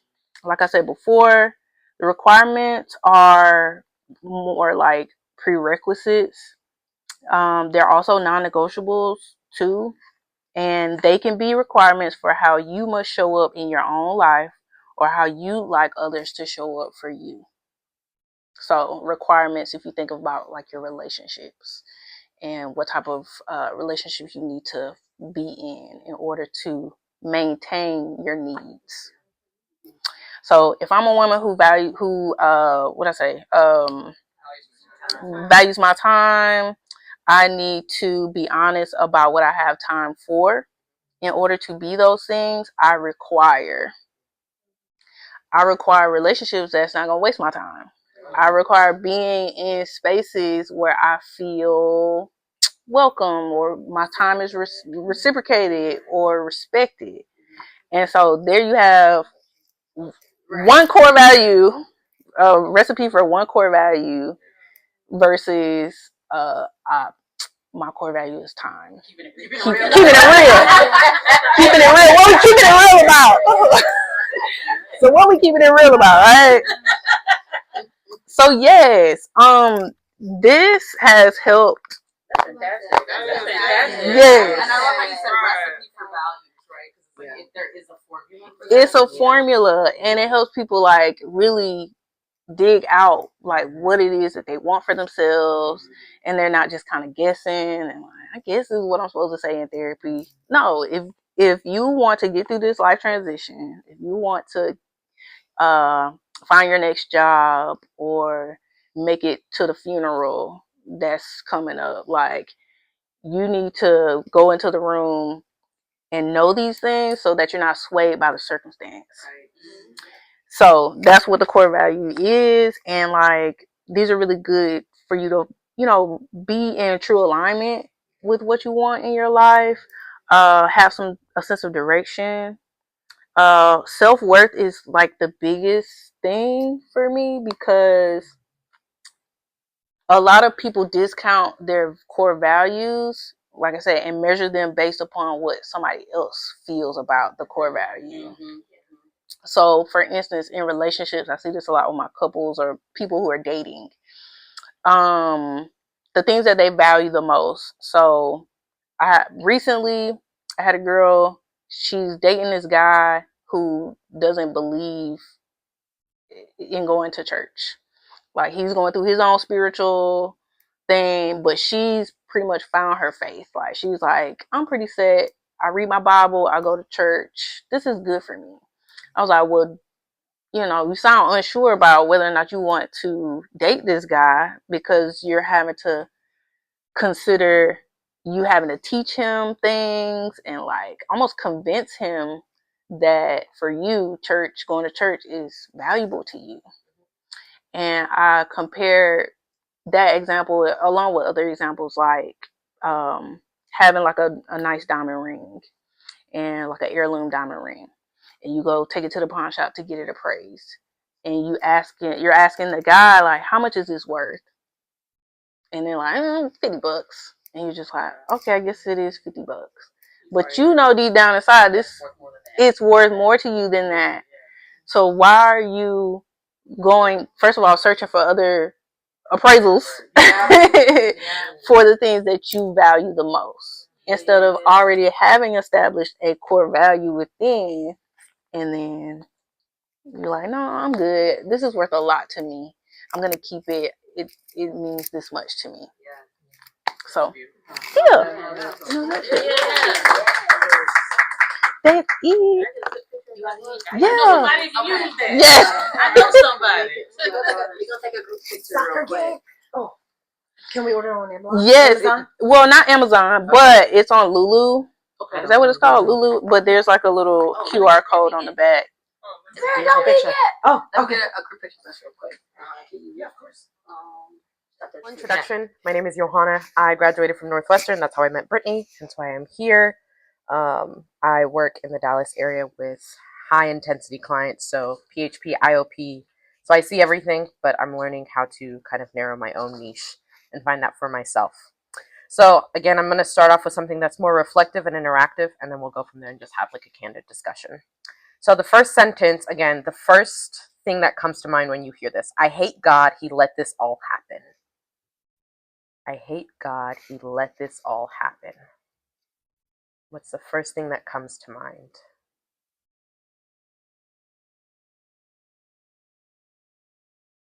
It can be a response, it can be something that reminds you of something or someone you've encountered, but I hate God, he let this all happen. The second one is, I don't trust pastors, they just want control. I don't trust pastors, they just want control.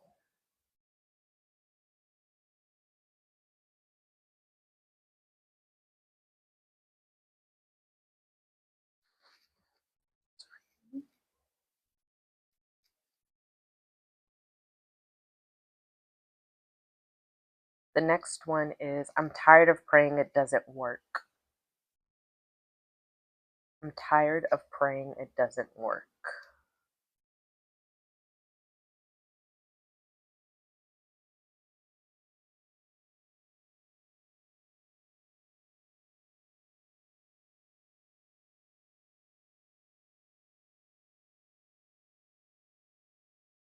And we have two more after this. I think Christianity is just another form of control. I think Christianity is just another form of control.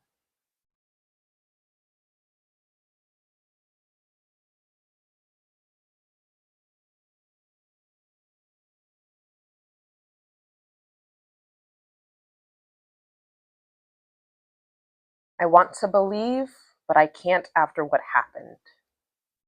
I want to believe, but I can't after what happened.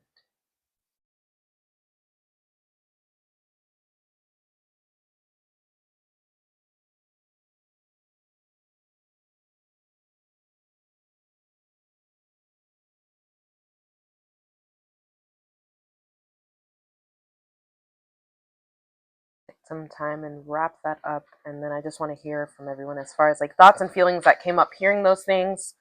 and then we'll kind of segue into why these things are important to listen to and then pay attention to how they're showing up in your body.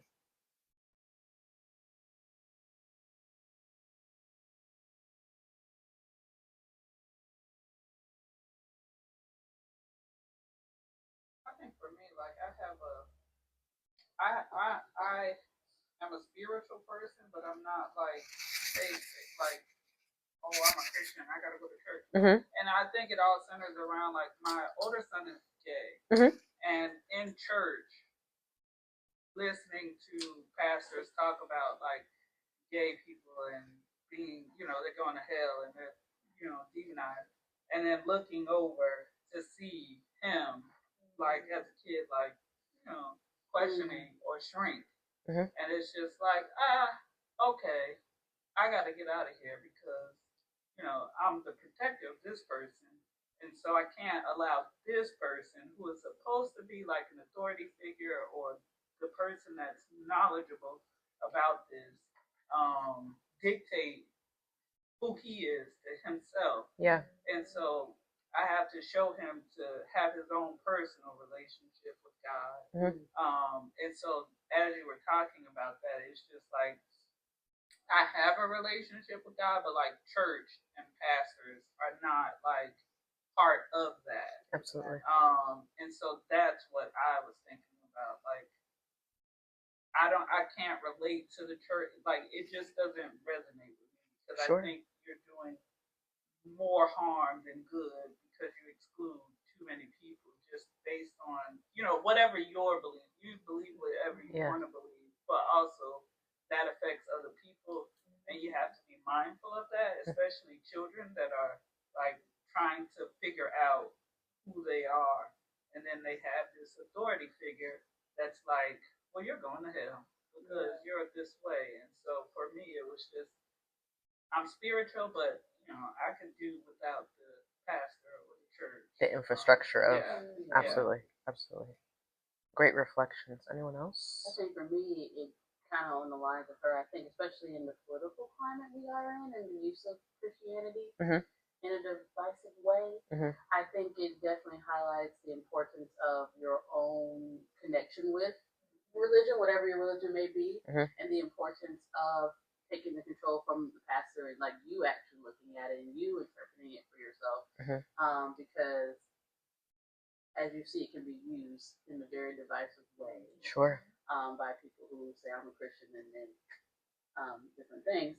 And so I think those things to me highlight, because other people come before even the political climate, people been hurt by church, and so whenever they talk about wanting to explore that about the personal journey for yourself, not based on what someone says or what someone has told you how you're supposed to act, especially with the prayer warning, how like if you don't worry about it, don't pray. If you don't pray, don't worry about it. And so it's like if you worry and you pray, then you didn't believe. Absolutely. And so those kind of divisive ways that religion has been used to then doubt something in your bad. And so I think having that a new change in perspective around having your own relationship is, I think, something that highlights a lot of that kind of stuff. Absolutely. Great points. Anyone else? Yeah, like listening to both Keisha and Dominique shared, I've been on a journey of just that very being unlearning a lot of like what was taught during childhood, going to church. Yeah. There's a lot of like church hurt I had to navigate through, and what I find is like a lot of legalism and judgment. But what has been really helpful, because I really prioritize that this year, is building my relationship with God for myself, like my own relationship with Him, getting to really understand like who He is, what His character is like, what He says about all of these things, the trauma, trust, faith, belief, like, and that has been really helpful for me. And I encourage people to, like Christians and pastors and some people in the church, they're supposed to be like these representatives, but they're not God, and so that's been really helpful for me, just really prioritizing my relationship with God and redefining it for yourself too. Redefining Absolutely. it. Absolutely. Either one of you? I think for me, I grew up in very like, this is the church you're supposed to go to. This is the right way. Yeah. Anybody else is outside of that is wrong. Mhm. And it wasn't until I got to grad school and even when I met my husband that I started like redefine and kind of think outside of that perspective and realize like, okay, who is God outside of what my parents taught me, what the church I grew up taught me. Yeah. And so kind of like how Yasha said, kind of redefining it, develop a relationship with him for yourself and kind of understand like now I'm an adult and kind of unlearning a lot of what I've been taught and kind of redefine it. Absolutely. It's definitely a journey for sure. Did you have any thoughts, Vision? It just made me think about my current reintroduction back into spiritual space because of like church hurt, and I just kind of strayed all the way away. I tested other beliefs out and just trying to, I don't know, run away from it until recently I realized, oh, like this is a tool. This is not really an identity. Like you don't have to make this an identity. This doesn't define your worth. It doesn't define who you are. Your actions define what your life is going to be. Absolutely. So I'm having to like unlearn, relearn, just do a whole remix of everything now. So I'm still kind of in that space. So yes. I'm learning. And redefining, again, like the common theme is redefining. And I say this to be reflective for yourself as counter transfer shows up as blank, right? And especially if we are in the middle of a vulnerable season of redefining what spirituality looks like, what happens when we hear those things from clients and it hits us? And we're now reflective. So just kind of thinking about clients that we serve, understanding church hurt, right? And then let's add the other layer of double jeopardy with being Black women. We know a lot of the church has historical context, right? A lot of the political figures came out of the church. A lot of safety was found in the church, right? Community was found in church. So how do we then, and this is just to kind of think about, how do we then integrate our own journeys through spirituality?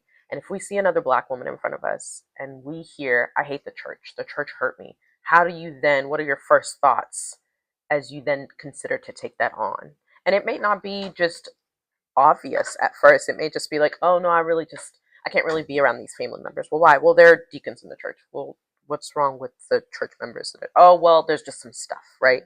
We don't really label church hurt, and then how do we bring it in therapeutically to where it's not our own journeys being reflected, or if we're trying to resolve it? So just thoughts as I'm saying that. It's ironic you mentioned that's one of the words. I don't know if it was like a prayer one or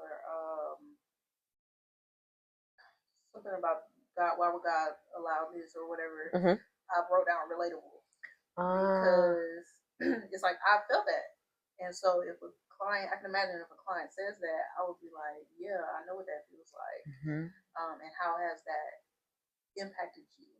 How has that impacted other areas of your life? Yeah. How has that impacted your identity yourself? So yeah, absolutely. You mentioned like the counter transference aspect. Yes.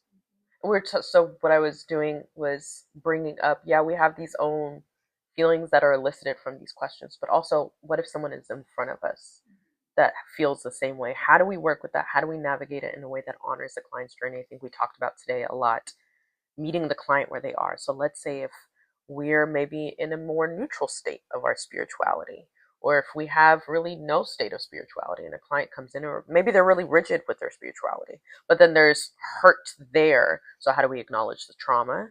How do we then acknowledge their spirituality? How do we create space for them in a way where spirituality isn't really a topic of conversation in therapy, yet alone religious trauma, right? Like if we're looking at the umbrella of religious trauma, oftentimes it's you take that home with you, you don't talk about it, or you pray it away, right? There's spiritual bypassing. There's oftentimes just a lot of coercion when it comes to that. So if you were to be reflective, what are some things that would get in your way to be able to acknowledge that? Just as uncomfortable as talking about sex or talking about abuse in general.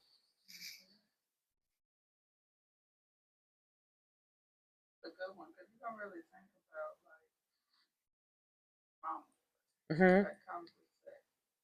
I had a client that was abused in church, and then his parents Mhm. normalized it because he was like part of a cult.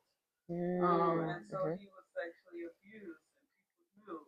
And so that kind of led him on a path of like drugs and sabotage. And, he's been hospitalized a few times Yeah. just based on that one, that incident that happened to him. And it wasn't just one, it was over a course of time Yeah. until, his friend noticed that something was different about him, or something was going on. Absolutely. That's where he found safety, but then still having to be in that cult, in that church, and show up to do all of the things. But you don't necessarily, that is like you said, oh, you kind of coerce the people to not talk about it or to not really disclose, like, oh, this is church related. You go home, you be quiet, you Yes. carry on with life. But like you said, how? How do I do that? Like I can't do that because church is everywhere. And the dichotomy of knowing that my safest place is supposed to be church, right? Like there's refuge in seeking spiritual guidance, or there's refuge in looking towards a deity, right? And so, like, how as clinicians do we work with that in the room when there's a client that's ambivalent about their spirituality, when there's hurt attached to it? Like, we want to give them the assignment of resilience or giving them the ability to see themselves, let's say in parts work. But how do we then navigate it being shrouded in religion and or just just church in general? And especially if community is in church, now we're taking away community, we're taking away identity. So there's a lot of grief in that. And so I look at religious trauma, number one, just acknowledging it, right? It's real, it's present. And especially, and again, I say this as the double jeopardy of being a Black woman in America, right? Understanding how much more is placed on you to have it together, how much more is placed on you. And the only really safe place that you have is to turn to God. But if God has been the very antithesis of safety, how do you then work with that in the room? And how do we redefine safety? So, looking at it from a grief perspective, one of the stages, so I don't know if y'all are familiar with Kubler-Ross stages of grief. And it has, what is it, 7 stages? But that's actually for the dying, right? That is for terminal illness. So how do we deal with grief for the living, right? Losing identity, losing community, losing a sense of direction. So I kind of broke it down in like very simple steps. Number one is acknowledging the loss, right? I've lost my identity, I've lost my rituals, I've lost my belonging to God. So our job is to validate the loss without minimizing or rushing to repair the faith. Number two is feeling the emotions, right? Oftentimes, especially in cults or high control religion, it suppresses a lot of the emotions. So if we're listening, hey, how do you feel about this? There might be some transference there as far as like, you're telling me now what to do. You sound just like the people that I just tried to escape from. So recognizing and normalizing the feelings, even if they don't have access to it. Number three is adjusting to a world without faith, right? Leaving religion can feel like leaving yourself. So again, re-identifying that. You can use narrative therapy, you can do parts therapy. A lot of somatics are involved in being able to adjust to now what does reality look like for us, right? And then watching your counter transference as far as just because you are acknowledging someone leaving their faith, that does not discount yours, right? And oftentimes if you come from a spiritual background where you are the salt of the earth and you are discipleship, right? Like, and you're supposed to show up in all spaces as Christian, right? Oftentimes it's just modeling being Christ-like, not necessarily having to speak those things. Number four, rebuilding connections. What does connection mean? And what does connection mean outside of faith, right? Undoing harmful messages based off of what the client is presenting to you, or if you are paying attention to body language, seeing what they respond to as far as those harmful messages are concerned. And then integrating trauma, right? Recognizing the trauma and integrating it as a form and tool of resiliency. So not necessarily discounting the past, but integrating it into something that they can use for their betterment in their future. And then finding meaning making, right? A lot of times people feel lost and they feel like they've lost a lot of time, right? So it's reclaiming the past time and saying that I can have, let's say if I have Christian friends still, and I still want to hold on to those people, what do healthy boundaries look like? If I'm shifting to religious exploration, not going in with shame-based sentiments. If you are going to experience joy outside of your previous culture, and especially, again, when community has been such a big part of it for you, understanding what it's like to reconnect to joy outside of those normatives. So just understanding that it is a process, understanding as clinicians, spirituality tends to be a little taboo whenever we're sitting in front of clients, but it is so important, and recognizing that for them is, in fact, doing the work. So that's all I have. Yeah. Oh, the very clip. Yeah. Oh, that was. Listen, you made me do it on a time crunch, so I was like, okay, I can't go into all the things. No, it's not, but I can print out a worksheet, and I also have a religious and power control wheel of abuse. So seeing all the different components of what abuse looks like, so I can just go over that really quickly with you. It's religious, power, and control, and it's like an actual diagram, and you can give it to your clients as psychoeducation. So then that way they're like, oh my gosh, this is actually abuse. And it's not just like what the church is supposed to do, right? Like normalizing those experiences that otherwise haven't been normalized, or they've been minimized, or they've been gaslit, right? Like those things. And so understanding also how it shows up in their current relationships too. So again, I try to make it as concise as possible, but I'll send it in the thread as far as a PDF attachment for sure. And correct. I'm not going to forget the no double S's. Correct. Any questions or just like anything that got brought up for you all? But I have my question, even though I don't know how I'm trying to say this question. Let's but hope. When someone, I think it's maybe back to the trauma thing, when someone brings up something or says something that they don't necessarily, because it's been a part of their whole life. Their whole lives, yeah. They don't understand or know that it's not trauma. As a right. therapist, your job is to call out, this was wrong, but this is what you're actually going through, to give them that. Mm-hmm. And to their experience, I do a lot of that type of work too. Over time, a lot of it is allowing them to just talk about it, especially the feeling piece, and then over time giving them language so that they are validated and you are speaking to, like, no, that was actually, just because it was the church, that was actually a trauma. Like, you were actually hurt there. You'll actually, and when I label things as trauma, I'm very careful, especially when it comes from religious trauma, because it is almost a sin to question your faith. It is a sin to otherwise even be able to label it as that, because then now you're holding quote unquote stewards of the word accountable in that way, or just assigning kind of a moral injury to the church. So I just say, okay, what are some choices that you would make differently if this was not present in your life? How would your relationships sound different? How would they feel different, right? Because really what we're looking at is the impact of trauma. So you're saying that you're constantly dysregulated, you're constantly anxious, you don't know who to go to, you're constantly hiding. Do you think if this were present in your life still, your life would be the same?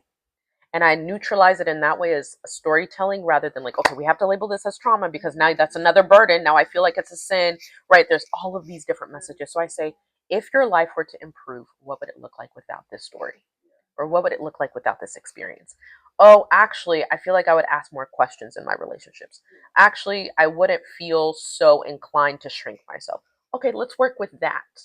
And every time this story comes up, aka the experience that we've told ourselves and our amygdala has kind of wired for us, how do we then work with that story? And it becomes much more empowering than it is, okay, I'm now fighting this deity, because oftentimes I don't even feel, maybe not righteous, but I don't feel justified in being able to bring this to somebody, right? I don't feel deserving, right? There's that deserving, the humility piece within the Christian faith. And again, that's not at all times, but just depending on where you go, having to have a level of humility, right? Or having to basically say, well, God takes care of all things. Well, if God takes care of all things, how do we provide you agency? Do you even feel like you have agency, right? Do you want to feel more empowered in your life? Giving people option to have the option is so much more empowering, right? Rather than, okay, it's trauma. Now we got to work with it. Now you feel more burdened. You feel like now you got to ask for forgiveness, right? And your salvation. And especially if they're in that ambivalent stage, neutralizing the language as much as possible to where they see options rather than seeing it as a sin. Hopefully that answers your question. Do you like humanize the people in the church? Because a lot of times people look at them as like this other Deity, worldly yeah. being. It's yes. So, like, as you're working through that, are you like humanizing like the pastor or the deacon or other people so they are able to separate like the godlike aura that they have and the human in them is the one, so you can kind of place blame or you can actually say that this thing happened because now they're not like this. I can't say this. I can't reach them. There's this veil that's in between me and said person. Absolutely. But I always I said, if this person were to be human, what would you see different? I always put it in question form because it allows them to re-engage with curiosity in ways that they didn't have in the church, right? You're not allowed to ask questions. You're not allowed to be curious. You're not allowed to be creative, right? Under, very confined and abusive circumstances. And so if you're not allowed to question these things, even that, seeing how their body is responding to being curious about their humanity. What would it be like to actually see your pastor outside of church? What do you think you would see behind closed doors? Yeah. If your pastor was interested in sports, would you see him behind a pulpit too, right? Like, well, no, I wouldn't. He would be at the game and kind of making it almost elementary, right? Because if that's fundamentally where you're learning what relationships feel like, it can almost feel catastrophic to see somebody in that position as human. So I bring it down in the form of question form. If you were to see them at a baseball game, how would it feel? If you were to see them at the grocery store, what would you do? Right? And understanding and temperature checking. Okay, are they still in a position of still seeing this person as godlike or second in command, if you will? Can I question these people? And then if you were to see the pastor and your pastor wasn't a pastor, what would that look like for you? And then letting them be imaginative and using play and exploration in that way to where it doesn't feel so much of a sin, because there's a lot of those old muscle memories that are coming back up. So hopefully that answers your question. I'm like trying to figure out why I'm seeing this is like parallel to substance abuse. It is. I think if you were to draw the parallels, we talk about shame cycles, right? There's when you look at addictions, right? I've rarely worked with someone who has a substance abuse disorder that doesn't have an underlying mental health issue, right? There's always some kind of underlying trying to find relief. And it keeps giving them the same hit of at least avoiding the problem or making it seem more manageable. When you are in abusive situations, right, specifically with religious trauma, there's almost a sense of relief of knowing I don't have to make the decision, God does, right? So if you were to look at it from the lens of addictions, like there's almost an addiction to, and again, not to label it as such, but just to draw the parallels, there's an addiction to relieving myself of the responsibility of choice. I trust these people, I trust God. Therefore, I don't need to necessarily feel the discomfort or the anxiety that's around living life in maybe a secular way. So now I go to this deity or I go to this entity to make my decisions for me. I don't actually know how to do that on my own. So to provide relief, I go to prayer, or to provide relief, I go to church, right? And so there's constant, does that make sense? Like I have to be in the church every Sunday, Wednesday, Friday, Saturday morning, right? Because I don't know how to actually live life outside of that. And so there's an addiction, I guess, identity model around being in the church and that being your only way of having choice. So similar with addiction, like, I practice, I think, more harm reduction. It's like, it's not like we just want to stop using drugs. It's like, instead of smoking crack 10 times, let's smoke crack 8 times. Right. Type of thing. Right. But over time, you're providing them with something that substitutes the time you spend using drugs or hanging with those people. It's like, what could be a potential substitute for people who are going to that? Like, you're taking away that big thing that's identity, all the things that you named. And their alternative could be, or is, go to church less. Pray for yourself for once, right? Oftentimes you're told pray for other people first, right? Talk to God like He is your friend, right? You don't ask for forgiveness today. Going to the routine is going to be the most impactful thing, right? What if you told your mom that you weren't going to church anymore? What would that look like? Just even exploring that. You can even ask them to go on an assignment to go to, let's say, a Buddhist temple or a Sikh temple or mosque. I was trying to think of the word, right? What would it be like to explore and be tolerant of other people's religions? What would that look like for you, right? And if I'm doing replace or kind of reduction, I could say, let's say you tell one person that you're thinking about not wanting to be faith-based, and tell me what that looks like, right? Even just like narrative, like doing an assignment of where you write a lost letter to somebody saying like, hey, I'm leaving the church. What does that look like? Tithe less, right? Doing these things that you already participate in. If you do read your Bible, only read something that brings you joy, right? It doesn't have to be the damnation part of it that you may gravitate towards because you're so concerned about going to heaven and making sure that everything is okay, right? So exploring those identities in a way that is titrating, negotiating what that looks like, rather than just like, all right, you don't want to be in the church anymore, fine, let's do that. And then of course, being able to engage in community and connection outside of it. So let's say you go to, I don't know what level of community would look like, but if you have a special interest, let's say you like stitching or needlepoint, go to that instead of going to Bible study. See what happens. Do you feel the same level of community? Do you feel the same level of validation? Do you feel the same level of support and shared common interest? Now we can start transitioning out of maybe church is not your end all be all. It can just be a tool, kind of similar to what was said. So, did you have a question? No. Okay, I was just like, I paid attention.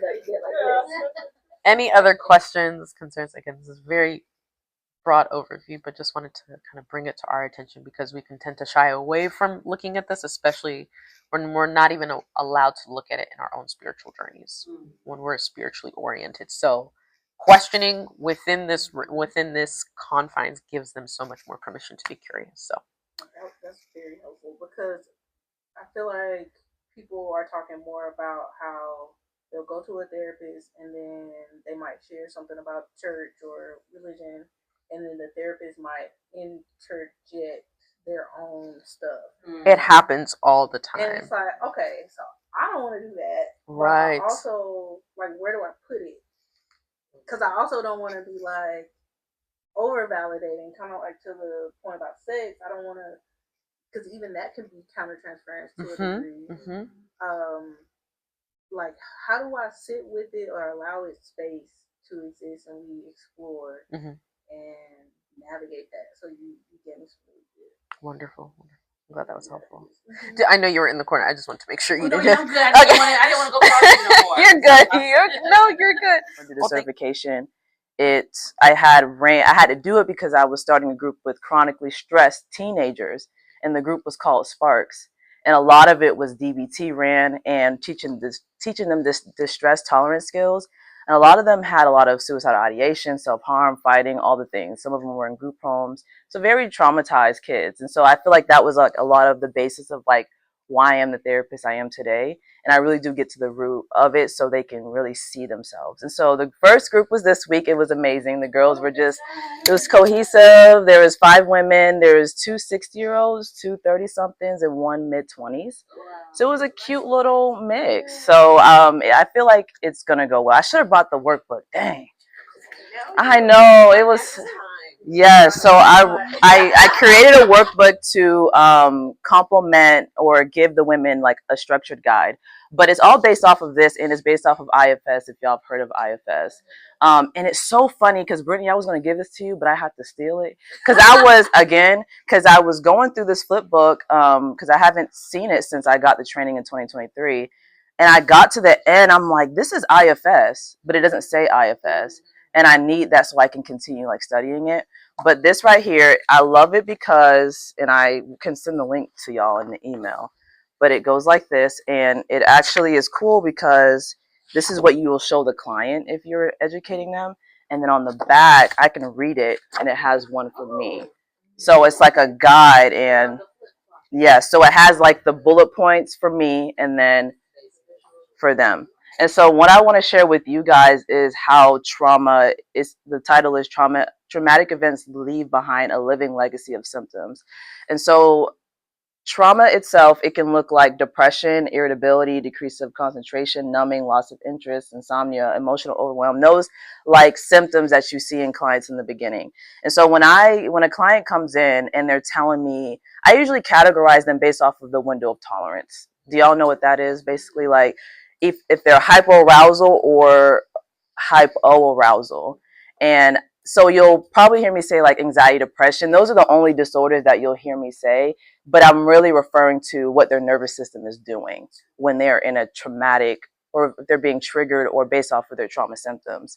And so these are, anytime I hear like hypervigilance, mistrust, nightmares, flashbacks, all of those are trauma symptoms itself, which you can cluster them into disorders, which makes it helpful. But if you really sit down and like look at the DSM, a lot of people can relate to each of these disorders, which is helpful. But you know, it kind of makes things confusing, and then that's when clients, I've noticed, do this thing where like, oh, maybe I'm borderline, maybe I'm major, maybe I'm depressed, maybe I'm anxious, and they're trying to figure it out with, and it's all surface. But we need to address the symptoms itself. Like, why are you not going to sleep? I had a client who wasn't sleeping, dug all the way back. Is because when she was a kid, her mom's boyfriends used to come in, and she had to stay up to protect her sister. And so like her body learned to not sleep. And so in her psyche, it was like, I'm not going to sleep but her body didn't know that she was now in a safe environment. So getting to that root is really helpful. And so I also, in the group, the first group that I had this week, or this session, we got into conversation about the nervous system and how the body works. And so in the group, we do 2 grounding activities just so they can get into the groove of being in calm state. Because that's where most of your good decision making comes from. That's when you can really learn, and that's where creativity comes out. But because we're always out of our window of tolerance of hypervigilance or hypovigilance, it's either you're stuck or you're moving so fast that you can't see what's in front of you. And so I'm really focusing on like what I'm seeing the body do. And so I'm not going to go through this whole thing. I didn't really have like a structure of what to share, but something that when I'm working with trauma clients, a lot of it is processing what's happening in the moment. So for an example, one of the girls who's in the group, I noticed while we're in the circle, as I was talking, because I do a mini lesson, she was looking up in the air. And I could tell that was her way of processing. Her mind is racing. So to the average person, she's not paying attention. That's rude.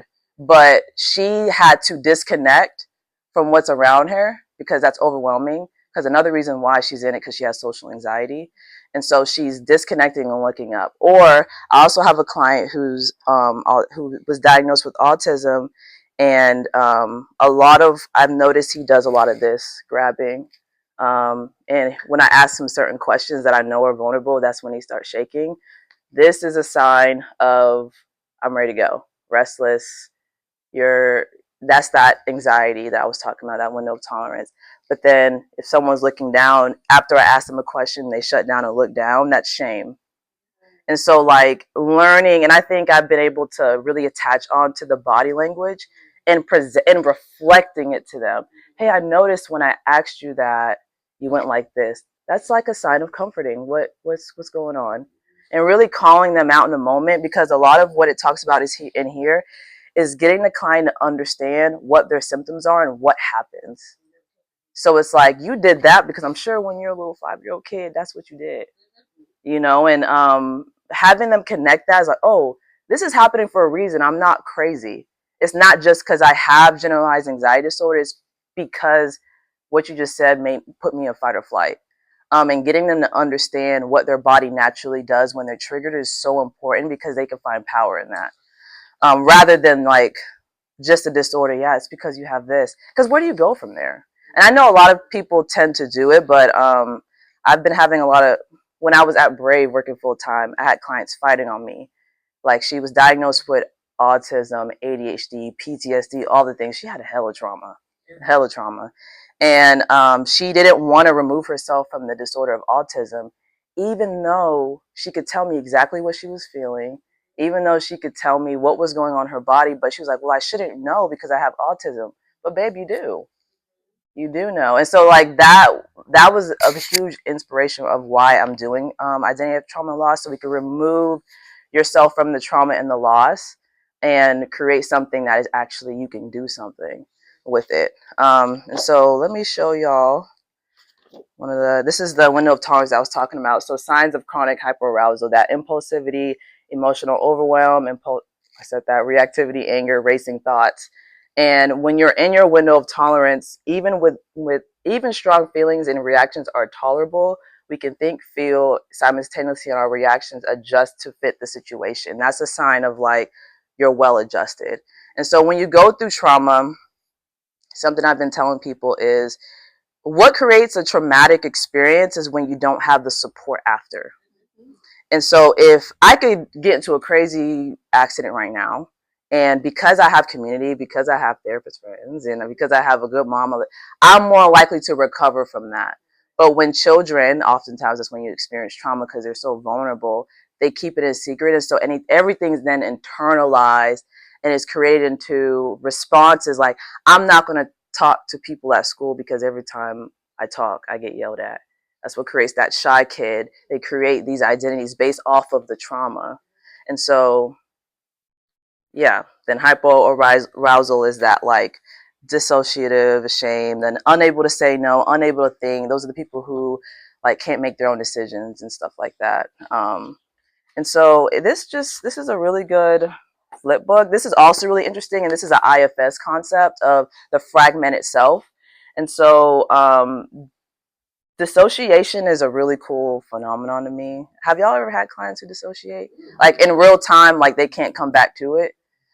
So those are really interesting, and that's like a very unique, I like to say to my clients, superpower, which a lot of our trauma responses are kind of superpowers, because I'm more of a hypervigilance girl, so I can like scan. I know how everybody's feeling, unfortunately. Unfortunately, but what makes it a superpower is being able to control it, or know when to kind of emotionally step back. And so I never think dissociation is like a bad thing, and no one's response is a bad thing. And that's a big part of IFS, is that there's no bad parts. It's just, that's your way of protecting yourself. So you're dipping out from the present moment, because that was a lot. And so it starts off with like that daydreaming, like you're kind of like blank out and you're just kind of thinking, and it goes all the way on a spectrum of DID, where your self is so fragmented that your core self is no longer in control. And that's the really cool part about IFS, is that it breaks all that down. But she broke it down too. So, and one of the parts that I really want to share before I'll get off is the 4 steps of freedom. And so freedom from the trauma responses itself. So she says that assume that the distress you feel right now has been triggered and is related to the childhood past. Even if you are not sure, assume that a triggered is a feeling. So basically what she said here is, don't attach yourself too much to how you're responding. So sometimes I'm more of a shameful girl. So like I'll immediately go to him like, why do I always feel shameful? That judgment. But instead I'm removing myself like, okay, that's shame. I'm just assuming that what just happened in this moment is, it has triggered that. And that's a lot of what we're working on in the group too, is like detaching from the feelings that we have, that we identify really closely with. And so connect that distress to its roots in the traumatic past by fast forwarding through your childhood history and noticing where the feelings and body sensations best fit. Don't focus on any one event, just fast forward a few seconds. So I also like this one because you're just saying, you're calling it out for what it is, and that it's not going to be immediate. This is why I always encourage clients to journal or to talk it out with a friend. So hi. Just so they can process it and kind of connect it to something, because nothing is happening for no reason. Identify the internalized old beliefs that developed as a result of that experience. So what did the time in your life make you believe about yourself? Again, like one of the symptoms on that first page I was showing y'all, a symptom of trauma is the loss of self. Who am I? So I'm sure y'all have heard a lot of clients say, I don't even know who I am anymore. That's like a sign of trauma, because so this is a perfect example. I have a client whose her husband just cheated on her, been with him since she was like 17, they're in the mid 30s. She had a belief that if I was a good wife, if I was a good mother, nothing like that could happen. So since it happened, her whole world is shattered. She doesn't want to be a mom anymore. She doesn't want to be a wife. She's been very angry. And in the first group, she was able to say, wow, I believe that if I did good, nothing would happen. So now the cool work that we get to do is you get to find what you want to do as a wife and a mom without the need of validation. You get to find out, no, you actually do want to be a mom. Like, you like setting up the house for Halloween. Like, you like that. She's like, I do. I'm like, yeah. So, like, it's not, you're not doing it so you don't get hurt. You're doing it because you like it. And that's freedom. And lastly, find a way to challenge that old belief so that you can begin to develop new beliefs that better fit your life today. A good place to start is to begin by calling it an old belief. So calling it out for what it is. That was old. Now it's the new. And so I'm really excited about the last session of the group already, just because I added something of like, okay, who are you now that we've gone through these 12 weeks? Because I have identity layers of like, what we're using the identity for, or how I'm like conceptualizing identity, is based off of what I can do, which is what you think your abilities are, what I do, what you actually do, what I feel, what I think, and what I believe. And so we're walking through those 5 layers for 12 weeks and challenging those beliefs. And then the last one is going to be like who I am now. And so that's all. And lastly, I'll give y'all this. The 8 C's. If y'all want to look that up, it's an IFS concept. It's basically the C's of, I don't know all of them. It's in here, but I just don't want to find it. Curiosity, connected, calmness. Like, you can look it up easily. That is who, everyone has that core self. That's who you are. You are the 8 C's. You not all at one time, obviously, because we're still human. But there's a part of you that's calm. There's a part of you that's connected. There's a part of you that is curious. Those are the things that you want to attach yourself to. Not that you're a mother, but you care and you're connected because of your role through a mother. So those 8 C's, I've been teaching all my clients that. It's been very nice because they know that I do have a higher self. I'm not just these wounded parts, but there is a part of me that I haven't yet discovered because I've been traumatized my entire life. And now I get to figure out, like, dang, I am actually connected. Dang, I actually do have community. And like, they get to see those glimmers in their life. So if you guys want to take pictures, pass it around at any point. Like, I could send the link again, but Janina did her big one. It was like a 3-day training of 3 hours. It was like 9 hours of training. But she changed my whole view of trauma and attachment and stuff like that. So I know I was all over the place, but yeah. Yeah. Yes, questions. I would say my question is, for someone who says, I don't have trauma, how do you help them identify actually you do and then what it is, but if they don't see it like that? Sometimes I get confused. Is trauma just a perception that you have of an experience, or is it actually more of a true somatic thing that is like, yes, that is trauma? Yeah, I think I start with trauma assessment, so I'll ask them, like, has this ever happened to you, without even like telling them what it is. And if they say, yeah, that happened to me, and then I'll go back and say, do you feel like you've had a traumatic experience? And if they say no, I just say interesting in my head. Interesting, okay. And that's in the assessment. I don't want to burst their bubble. I'm not trying to overregulate them or dysregulate them, but that's where that processing comes in. Because they're talking and I'm like, yeah, I just, like, say they had SA, sexual abuse, and they're like, I don't know why I can't connect with my boyfriend. Well, I remember when you said this happened, and and you could approach it a lot slower than that. But processing, like, oftentimes with people who've been through stuff like that, they tend to have issues with so and so. Educating them, but then depending on the client, obviously, like, you want to broach it depending on how dysregulated they usually get. But I'll kind of do it in that educative way. And then also sometimes they don't know what trauma is. So people associate trauma with like veterans, or like I had to go to war. But no, like, I always go back to children because they're the most vulnerable. Senior citizens too. But people who aren't understanding of what could be going on, they're super vulnerable. And so taking the education route can be really helpful. And then later on, adding in, like, if you notice that they do impulsively have sex a lot, that's a time to be like, okay, that's usually what happens with so and so and so. So I don't know if that answered your question, Brittany, but okay. Yeah. Portier, and I graduated from UNF with my master's in clinical mental health counseling in 2014. I've been in the field so over a decade. About 13 years in private practice, for 8 years now.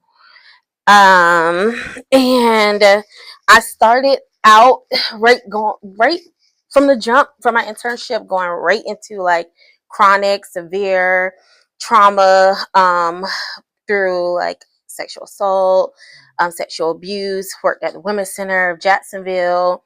And then I shifted to addictions, and then working with veterans. I spent the past 9 years working with veterans. And love that for me, that whole experience with just being on the deep end, I like to call it, when it comes to practicing and mental health counseling. However, the past couple of years I've made a huge shift, and this shift has led me to harnessing into my niche of working with high achievers. So the go-getters, creators, the change makers, have found over the past like handful of years that I really enjoy working with that population.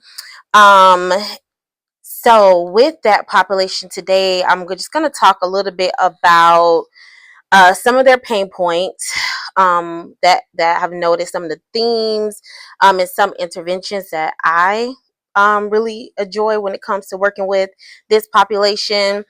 So with the high achieving individual, they are usually struggling with things such as hyper independence, lack of joy, lack of hobbies, and just really kind of this attachment to one like part of themselves. So that's where I'll talk about like IFS and what that looks like with working with them. But they really are attached to, like, let's say if it's like leadership or helping people, or just like one part or even skill set, and they have attached to that because that was the thing that was praised going back to childhood. So that was the thing that has been praised, and as human beings, we all want to be seen, heard, and validated, and that's a big part of just our needs, and so they've made this connection with that part of themselves that then leads to like resentment, even some just like um self hate, because it's like, yeah, I'm going out and I'm achieving and I'm doing all the things, but it's like they're not being fully seen. And so they all like their whole self isn't being nurtured. And so that is kind of like, yeah, some of the things. I also see where there is like this unresolved trauma that they have, usually from childhood, where especially if it's like a growing up with like a sibling group, and this sibling was cared for more, like praised more, looked at more, and my client come in, they realized that, hey, I was only like praised for being smart, making those straight A's, and so they just went with that. And so they also have like this idea of like feeling invisible as well. And that just overall impacts like their development as a human. So I really take the time to go through their earliest memories, and if they're open, usually this takes a little bit of time, because I'm trained in EMDR, so I utilize that modality eventually to help them with those earliest memories, as well as form those maladaptive thoughts to more adaptive thinking, and that's really helpful. And some of the things that I get some pushback on in therapy with this population is the whole compassion piece. That's like the thing that takes the time to get them to understand and really buy into to that, and practice, that. And I teach it to them in a way of that compassion isn't like a personality thing, like it's a skill. Population also love skills. So I get they get a little bit more buy-in, where it's like, okay, we can grow this muscle of compassion, or boundaries, or healthy communication, whatever that skill is. But how I do it is I utilize a lot of like letter writing to compassionate letter writing to parts of themselves, inner child, the achiever part, the critical part, to allow them to connect with the different parts of themselves. And so that seems to be helpful over time. And another thing that comes up with this population is they sometimes kind of go into, well, to this place of like trying to seek your approval. So being mindful of that, and how am I doing? Am I doing well? Yeah. Are you proud of me? And so that comes up as well. And I'm mindful of that in a way where I ask them, I just notice, I notice you are bringing a lot of preparation to your session, or I wonder if part of you feels pressure to perform here too, and just, talk through that, and mirror that back to them, and really assure them like this is your space, this is your time to nurture all of your parts to figure out, to flow, your regarding like your whole self. And over time, that's very helpful. But they're always wanting to know, like, how am I doing? And you have to be mindful of that, because especially when it comes to like the homework assignments, you want them to authentically, do that homework assignment, not like through this like achievement lens of, did I get an A? Because then they're not really getting what it is that they need. And I can kind of assess that over time, and like I said, mirror it back to them, and really reaffirming them, when it comes to just giving themselves to permission to just be messy, be messy, to be their whole selves. And that takes time. Another thing I get a lot of pushback on is the idea of understanding about true rest. This population, rest, they are not trying to hear it. And I get it. And that's where I go into more of the trauma informed care and the neuroscience about rest, and teaching them all about like the parasympathetic and the sympathetic and their nervous system, and how it hasn't felt safe for them to rest. Because if they rest, then it's like where this main need of me being like approved and all this external validation, like that goes away. So helping them buy into that. And one of the ways I like to do that is just teaching them about micro breaks. And that micro break, we get, eventually to the sleep hygiene, to get, the full 8 hours and stuff eventually. But I'm teaching them about the micro breaks, and just giving themselves permission to pause, permission. And that can look like 2 minutes, starting like small and bite-sized pieces, is really helpful too with working with high achievers, because for them it's a lot of all or nothing. you know, a lot of all or nothing. But yes, and so let's see. Also incorporate some like acceptance and value work and helping them identify what their values are, walking them through that, and once again encouraging them up when it comes to like their power of like choosing and living in alignment with all of their values and, you know, their whole self, not just like this like part of themselves. And that really helps them reclaim their power from like childhood, those childhood like traumatic experiences.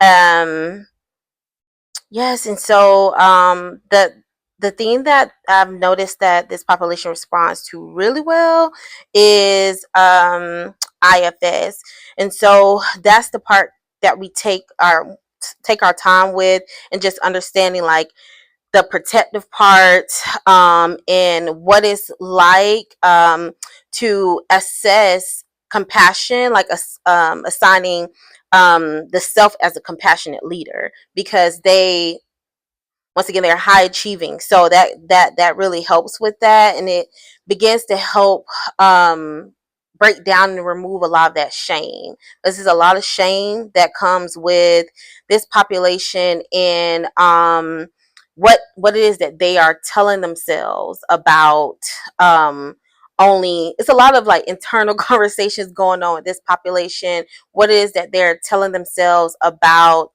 themselves in relation to like high achieving, because it's never enough. Like it's like high achieving has, you know, brought them like a lot of success in different ways, especially on terms of like their career. However, it's like these dopamine hits, so it's like it's never like it's never enough. And then that brings about shame, because that's the conversation that they're having with themselves. A client that comes to mind when I think about that is one young lady, and we were talking about, she brought up like how she noticed she's only been being seen a certain way by her friend group.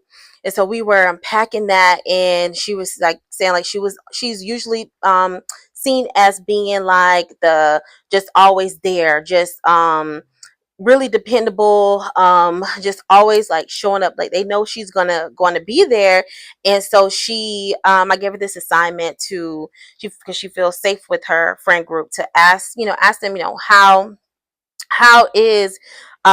do they view her, you know, how do they see her. And it kind of confirmed what she thought, like she's seen as just kind of like, you know, like without a second thought, like, you know, she's going to be there, just really like, you know, dependable. But I can notice that it was like this sadness that like that came with that, and just, yeah, like this sadness. And so we explored it, and unpacked that. I asked her, well, are you wanting to be seen, you know, some other way, you know, besides that? She was like, well, yeah, because I'm like, I'm this, I'm that, da da da. And you know, she was like, it's not like I don't like that I am like a natural like helper and I'm dependable, but like what about all of these like other things? And we walked through it, and a lot of the other things that she wants to be seen for, as so for example, like as a creator, or as a leader, or, you know, different things like that, she doesn't show up that way. Like that's not the way that she shows up, and she doesn't feel confident to show up in those ways, because we realized it was a lot of um can't, like I can't, you know, do this and do that. And we float it back, where does that come from? Experiences from her caregiver, and how her caregiver is like, oh, you know, praising everybody else for doing things, and but oh no, she doesn't do this, she can't go. And so it's so embedded, but she didn't even realize, because she's thriving in a sense in this one area, but it's also this one area too is burning her out. It is burning her out, you know.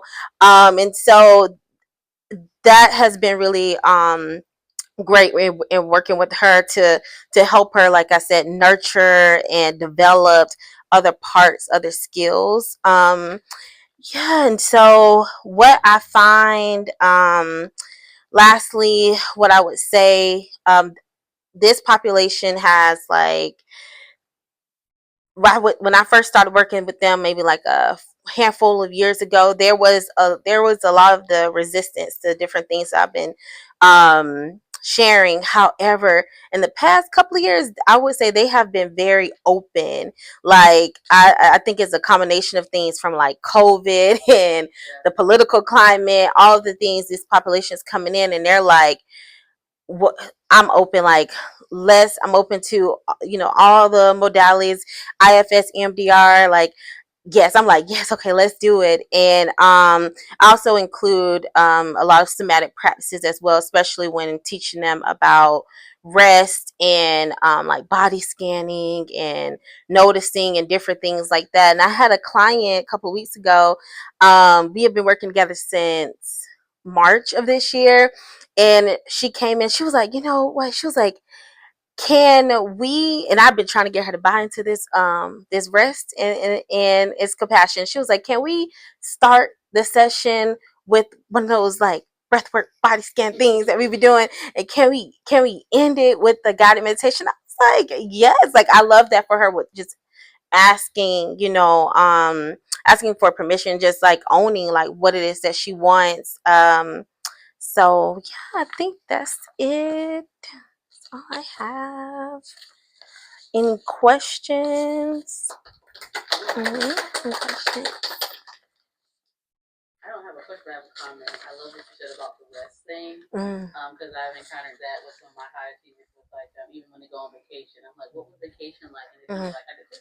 Yep. I'm like, "Oh, so you did a lot of things. So was there actual time where you just decompressed and just didn't do anything?" And they're like, "What do you mean? Like this is we're on a schedule." Yeah. Yeah, schedule. I'm like, okay. And so then we talk about what does rest look like really. Like, there's nothing wrong with this, but where's the balance of like, if you're on vacation, you're supposed to be doing something a little bit different than what you normally do in regular life. Yeah, and yes, and I think maybe I said this, because in that rest, that's where we really get to connect to ourselves and experience things such as like joy and gratitude, and just feel more connected to yourself, connected to others. You know, last thing I'll say is that I don't try to take away like the achieving part when it comes to this population. My goal is to get them to really understand how they can harness it, for like, so they can thrive, so they can like thrive in all areas, all parts of themselves. Essentially helping them like really also rest in being their authentic selves. And that achieving part is only a part of who they are, not just like just who they are as a person. So there's some identity work in there as well. But yeah, the concept of rest is like, who, like like you cursing them out or something. Yeah. Yeah. Have you heard of the 7 domains of rest? Yes. Me, yeah, and walking through that, and that's really helpful. That's really helpful as well. Walking through that and starting in parts where they feel safe enough to do it, and then start to see the benefits of it, and that takes time. But yes. Yes. All right.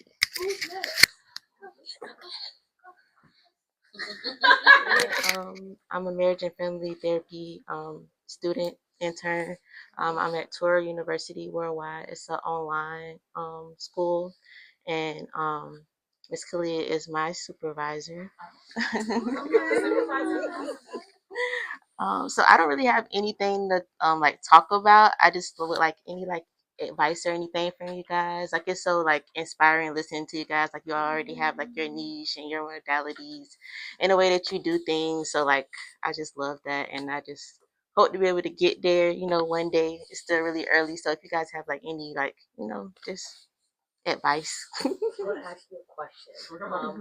What do you feel like you like the most so far that you're doing well? And then where do you see like maybe areas that you want to grow in or maybe figure out at this stage? Maybe that can better help us give you advice. What do I feel like I'm doing well? I don't know. I don't know. Supervisor, could you answer that? Case in point about, you know, some things that we've been working on is like give yourself some credit at the stage that you are in now. And, you know, don't base it off of what you feel like you should be doing, but what are you doing? Yeah. And what have you been doing? Have you started an internship yet or no? No. Okay. So this is practical. Yeah. Yeah. Oh, get on. Yeah. Yeah. I should be like graduating in like June. Finishing in June, I'll be done. Okay. So I would say don't be afraid to go off script. You know, like obviously what you're learning in school is going to give you great foundation for things. But I think, you know, when you actually have a client and they have these really complex things, and school may tell you like, okay, you're supposed to do this. But then it's like, I think sometimes you know really where you should be pulled to. And so let yourself go off script and go like, well, let's talk about this, or like, let's look at this. And or even like how she was saying, you don't have to start with the problem first, you know, because that's usually what kind of school, you know, look at the problem. Like you can sometimes go around the bend and then still get to the problem in a way that's a lot more authentic and genuine. So I would say like, don't be afraid to feel like you don't have to do it in line like they tell you in school, like how you got to take that test, answer it like that. Like it doesn't translate the same, you know, when a client is in front of you. So you kind of just have to let you chose this field for a reason, and so believe in that choice and let yourself go where that is. I think another thing is like leaning into you, like your voice, figuring out what your voice is over everybody else's, because it's gonna look different the way you say it from how she says it, how I say it, and so leaning more into you. Right, I think that's the biggest thing. Like, if you want to, because when you show up, your clients will, you know, they'll respond to that. Versus if you show up as her, they won't respond to that because it's not authentic to you. So if you can like drown out all the noise and listen to what is my voice, how would I say this, how would I do this, that'll like take you beyond anywhere. I think one thing that I had to learn early on was to kind of keep saying bring yourself, but also I like to use humor because I laugh a lot, and so I had to in grad school there I would get dinged for like I get dinged on our practicum for laughing. I'm like, okay, I'll try to do the blank slate thing, but it wasn't working, and so when I started, you were putting that into my copy on my social media and that sort of thing about like, hey, I like to laugh. Like we're going to work on the things, so we're also going to like have a good time too. And I recognized when I started doing that, that started again attracting the clients that felt like, okay, this is my first time in therapy. I want to feel comfortable with somebody. So bringing like their personality, not being afraid to just let loose and be like, girl, what? Do a lot of that because they start to connect and that builds that rapport with your clients versus always thinking about like, okay, what theory, what question, what this, what that, but being more like, okay, person, what's going on? What happened last week? Oh, and then that kind of leads into you start talking about what you went to the park with your kid, and now you're talking about what happened when you were 7 years old. Like, it just kind of flows. I'm an intern right now, so I'm currently in supervision. And something I like about like what you have right now, you truly have someone to hold your hands when you don't know, guide you, help you. That's the best thing that you can lean into right now. Even I think it was you who told me like, how you supervisor just sign up on them hours to get that license? I'm like, no, I'm not. You are about to hold my hand, and you like, you right now it's like you're in a space where like no question is a dumb question. Right. You can ask, you can get as much help, guidance, all the things that you need. So I would say that's my part one. Two, something that my supervisor is helping me with right now, because sometimes I get into that point of what is the modality I should be using. She's saying this, so I'm supposed to be doing something because it's meant for that. She's like, go back to your skills, reflection, paraphrasing, summarizing. And even I learned how, like she was saying, sometimes reflect wrong on purpose. No, I don't think it's that. It's actually blah blah blah, and there's this pride that you get with being able to like share your story, because in life people are probably not hearing you and not understanding you, and then they don't even ask you, what do you mean by that? Tell me more. As a therapist, we do so like those micro skills that you learn. I don't know what class is that. Y'all know what I'm talking about. Like the super at the basic beginning. level. Yes, go back to whatever that is, and just like feel confident in like whatever your verbiage is on whatever the micro skills are. Yeah. I would piggyback off that. And another thing, I just recently took like a Christian care course at my church, and it's like through the lens of like Christian counseling, but their whole thing was just like the basics, right? So all those micro skills, and even being in the field for this long, I was like, the power of these skills, Right? Reflection, summarize, because we were practicing, we had partners throughout the whole like training that we had to practice with, and like even though I've been in this field for so long, like the power of these skills. So I definitely recommend leaning into those, and also begin to lean into community, your personal community as well as community of professionals in the field that that's been in it for a while or just starting out like you, kind of in the middle, and be intentional as much as you can in terms of nurturing that community and showing up, putting in those deposits that they are depositing to you. That goes a long way. I'll piggyback back on that. The community one, I think that's huge. I'm bad at that. And so this was like a chance for me to come here. And I've learned so much already. And so I think taking those chances and going like, I'm gonna say yes. I'm gonna say yes and do this. And it's never too early to do that. I think a lot of times like we have to feel like we have to accomplish school first, and then we have the credentials to be in these rooms. Right? Like you deserve to be here just as much as anyone else. I wish I had this. Because by the time you graduate, that bubble pops. And it's like, who do you even go to? Right. So this looks like 7-8 years worth of building the community and the connection. So I think it also depends on like where I work looks completely different. It's all Caucasian people. I mean, we're just now starting to get other Black women, and I noticed them, and I'm like, shit, where you from? But for the most part, I work with a lot of white women, and so you get a different feeling when you work with white women. Even though they're lovely women, it's just different. And so showing up in a space where people look like you, and they have like some stories where they can relate to you in a certain type of way, especially when you're in this field, because we don't make up a lot of, we're not that big of a population in the field, and so this is nice, right? And I'm just now starting to like network and get out, because I realized like, I gotta meet some Black people. I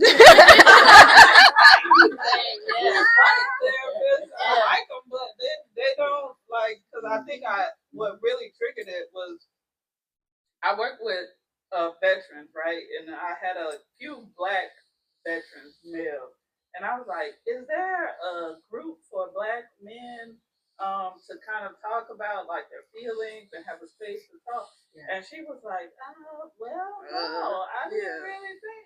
And I was like, well, do you know any? And she was like, no. So it was just like, okay, well, I guess I gotta go look for people that would know that don't necessarily look like you. So just, even though you're an intern, you're still a colleague, right? You're doing the same thing. You don't have that final paper that says, oh, you're licensed, therapist, but you're doing the same thing. Exactly. I would say another one is don't be afraid to be wrong.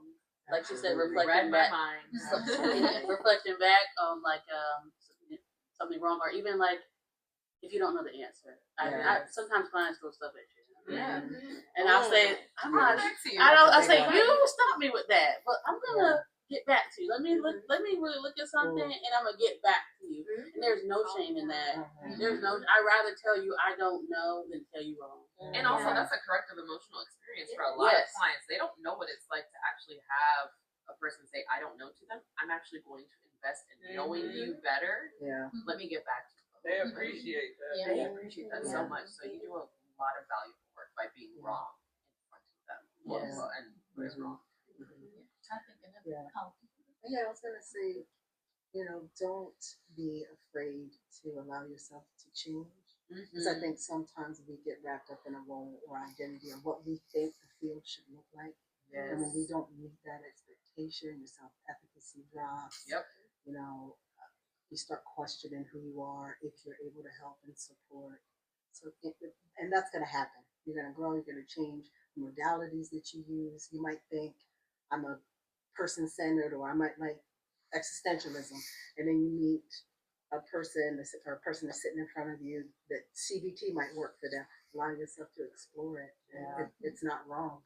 I think one thing that me and Cleveland supervision together that our supervisor told us was don't be afraid to ask the question. Because sometimes we may think, I'm gonna ask this question because make them uncomfortable. make them uncomfortable. But they're there to get to be uncomfortable. And then to not work harder than your client. That was a big thing when the client they're trying to they're throwing all these things at them. They're like, you don't work, I want to do it. And you're just like, okay. And sometimes you may have to fire clients. I got to fire clients and be like, okay, I don't know if you're ready for this right now, so maybe we can wait until you're ready to open to the change, because I can't want it more than you, because that's putting me in the driver's seat of your life, and I'm not going to be here forever. I'm going to be here for a time. So then explain that to them, like, hey, I'm a co-pilot. I'm going to eventually hop off this plane, and you're going to have to do it on your own. And that kind of then puts them in the mindset from the very beginning that, okay, I have to do this work. I'm only here for a couple sessions, and then I'm going to go. So, I think a thing I live by, like from grad school, is I don't make other people's problems mine. So you really have to, because it's you can get burned out if because you're dealing with people that's coming all kinds of stuff. And so it's easy to attach yourself to them, like, oh God, I hope they after this, And so not making their problems yours. That's not saying you don't care about what they're going through and helping them, but when they leave, okay, I got to take a breath. I got to do, sit here in silence for a little bit so I can kind of release whatever just happened and then go on to the next thing. Because I don't want to leave this space with all of that on my back. Because it'll be really hard. So not making other people's problems your problem. I live by it. Like, I always say I care, but I don't care. So like, if you decide to stay with this man that you just stay with, I'll meet you where you are. Fine. Doesn't bother me. I'm still going to sleep. So I'm like, do it. You do. And I always tell my clients that because they think they are supposed to pick what we want them to pick, and I'll be like, if you choose to stay, what's working for you? I said, if you choose to continue to do this, that's fine. That doesn't bother me at all. I'm here to support you and whatever you do. Like, and it really don't bother me. So I just be like, okay, we go. That's what we going. That's what we going. Like, Now, can you share why you chose this field and like what made you take the step into saying like you wanted to do this? Look at that smile. So I think it's like a couple of reasons why I decided to become a therapist. One is because like just like my family dynamic with how I grew up, like my mom was like harder on me than she was on my little brother. So it's like I kind of have like that like high achieving thing sometimes. So it's like always like, I couldn't get a C or I couldn't even get a B. She looking at me crazy. Like I'm having to do all the chores. Like just everything was like placed on me.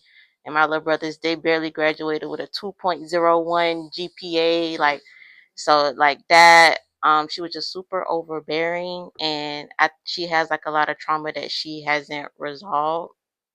And so I just really want to like help change like the family dynamics, especially in like, Black and brown households and stuff like that.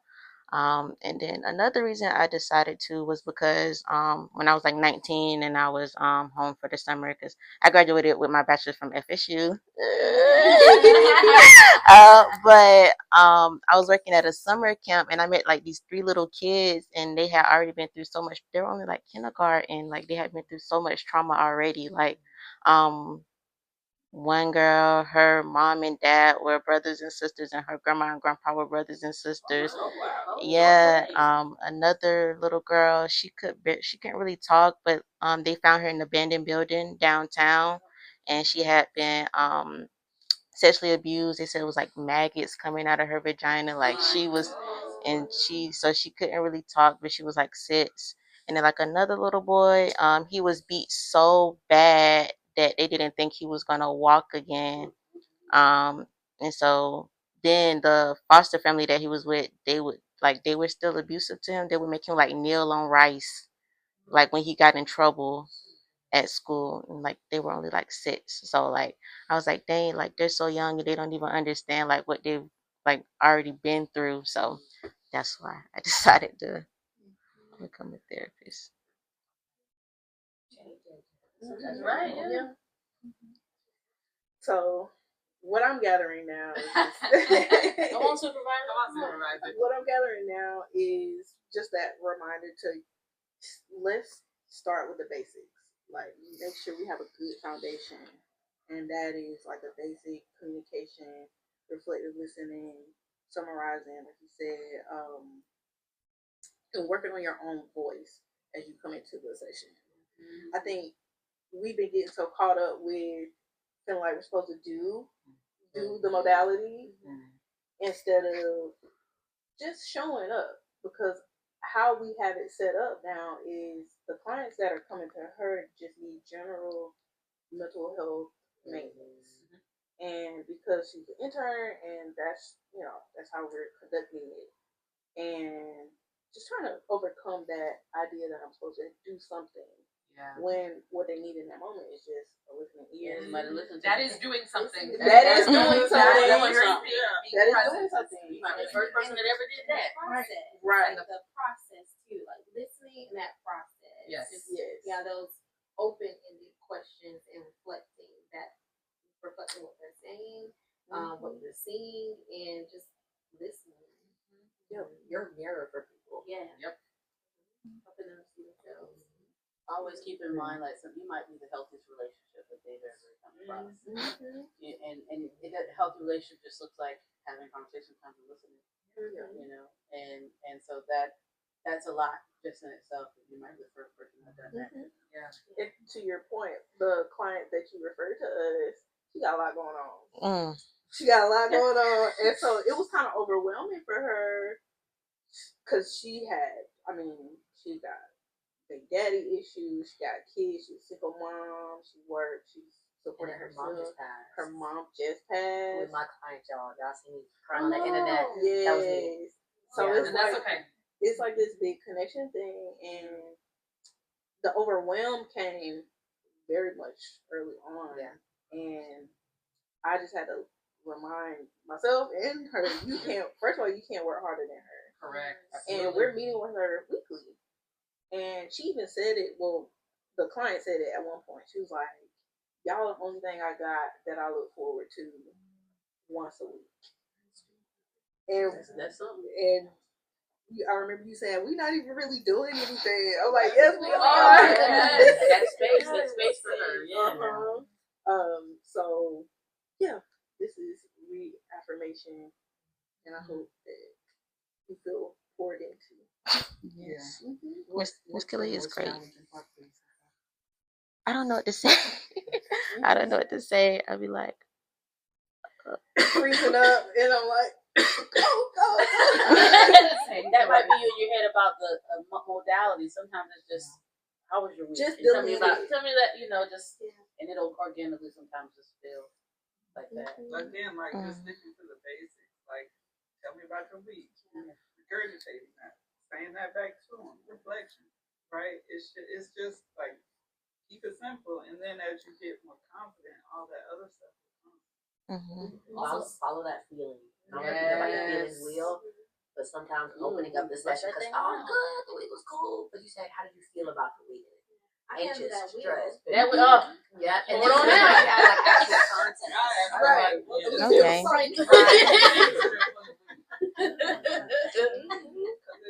They don't give that like generic. Oh, good. Like what's the temperature? They got to think. Well, it was like a 60, real cold, or 85, real hot. Okay, let's go into that a little bit more. What caused the 85?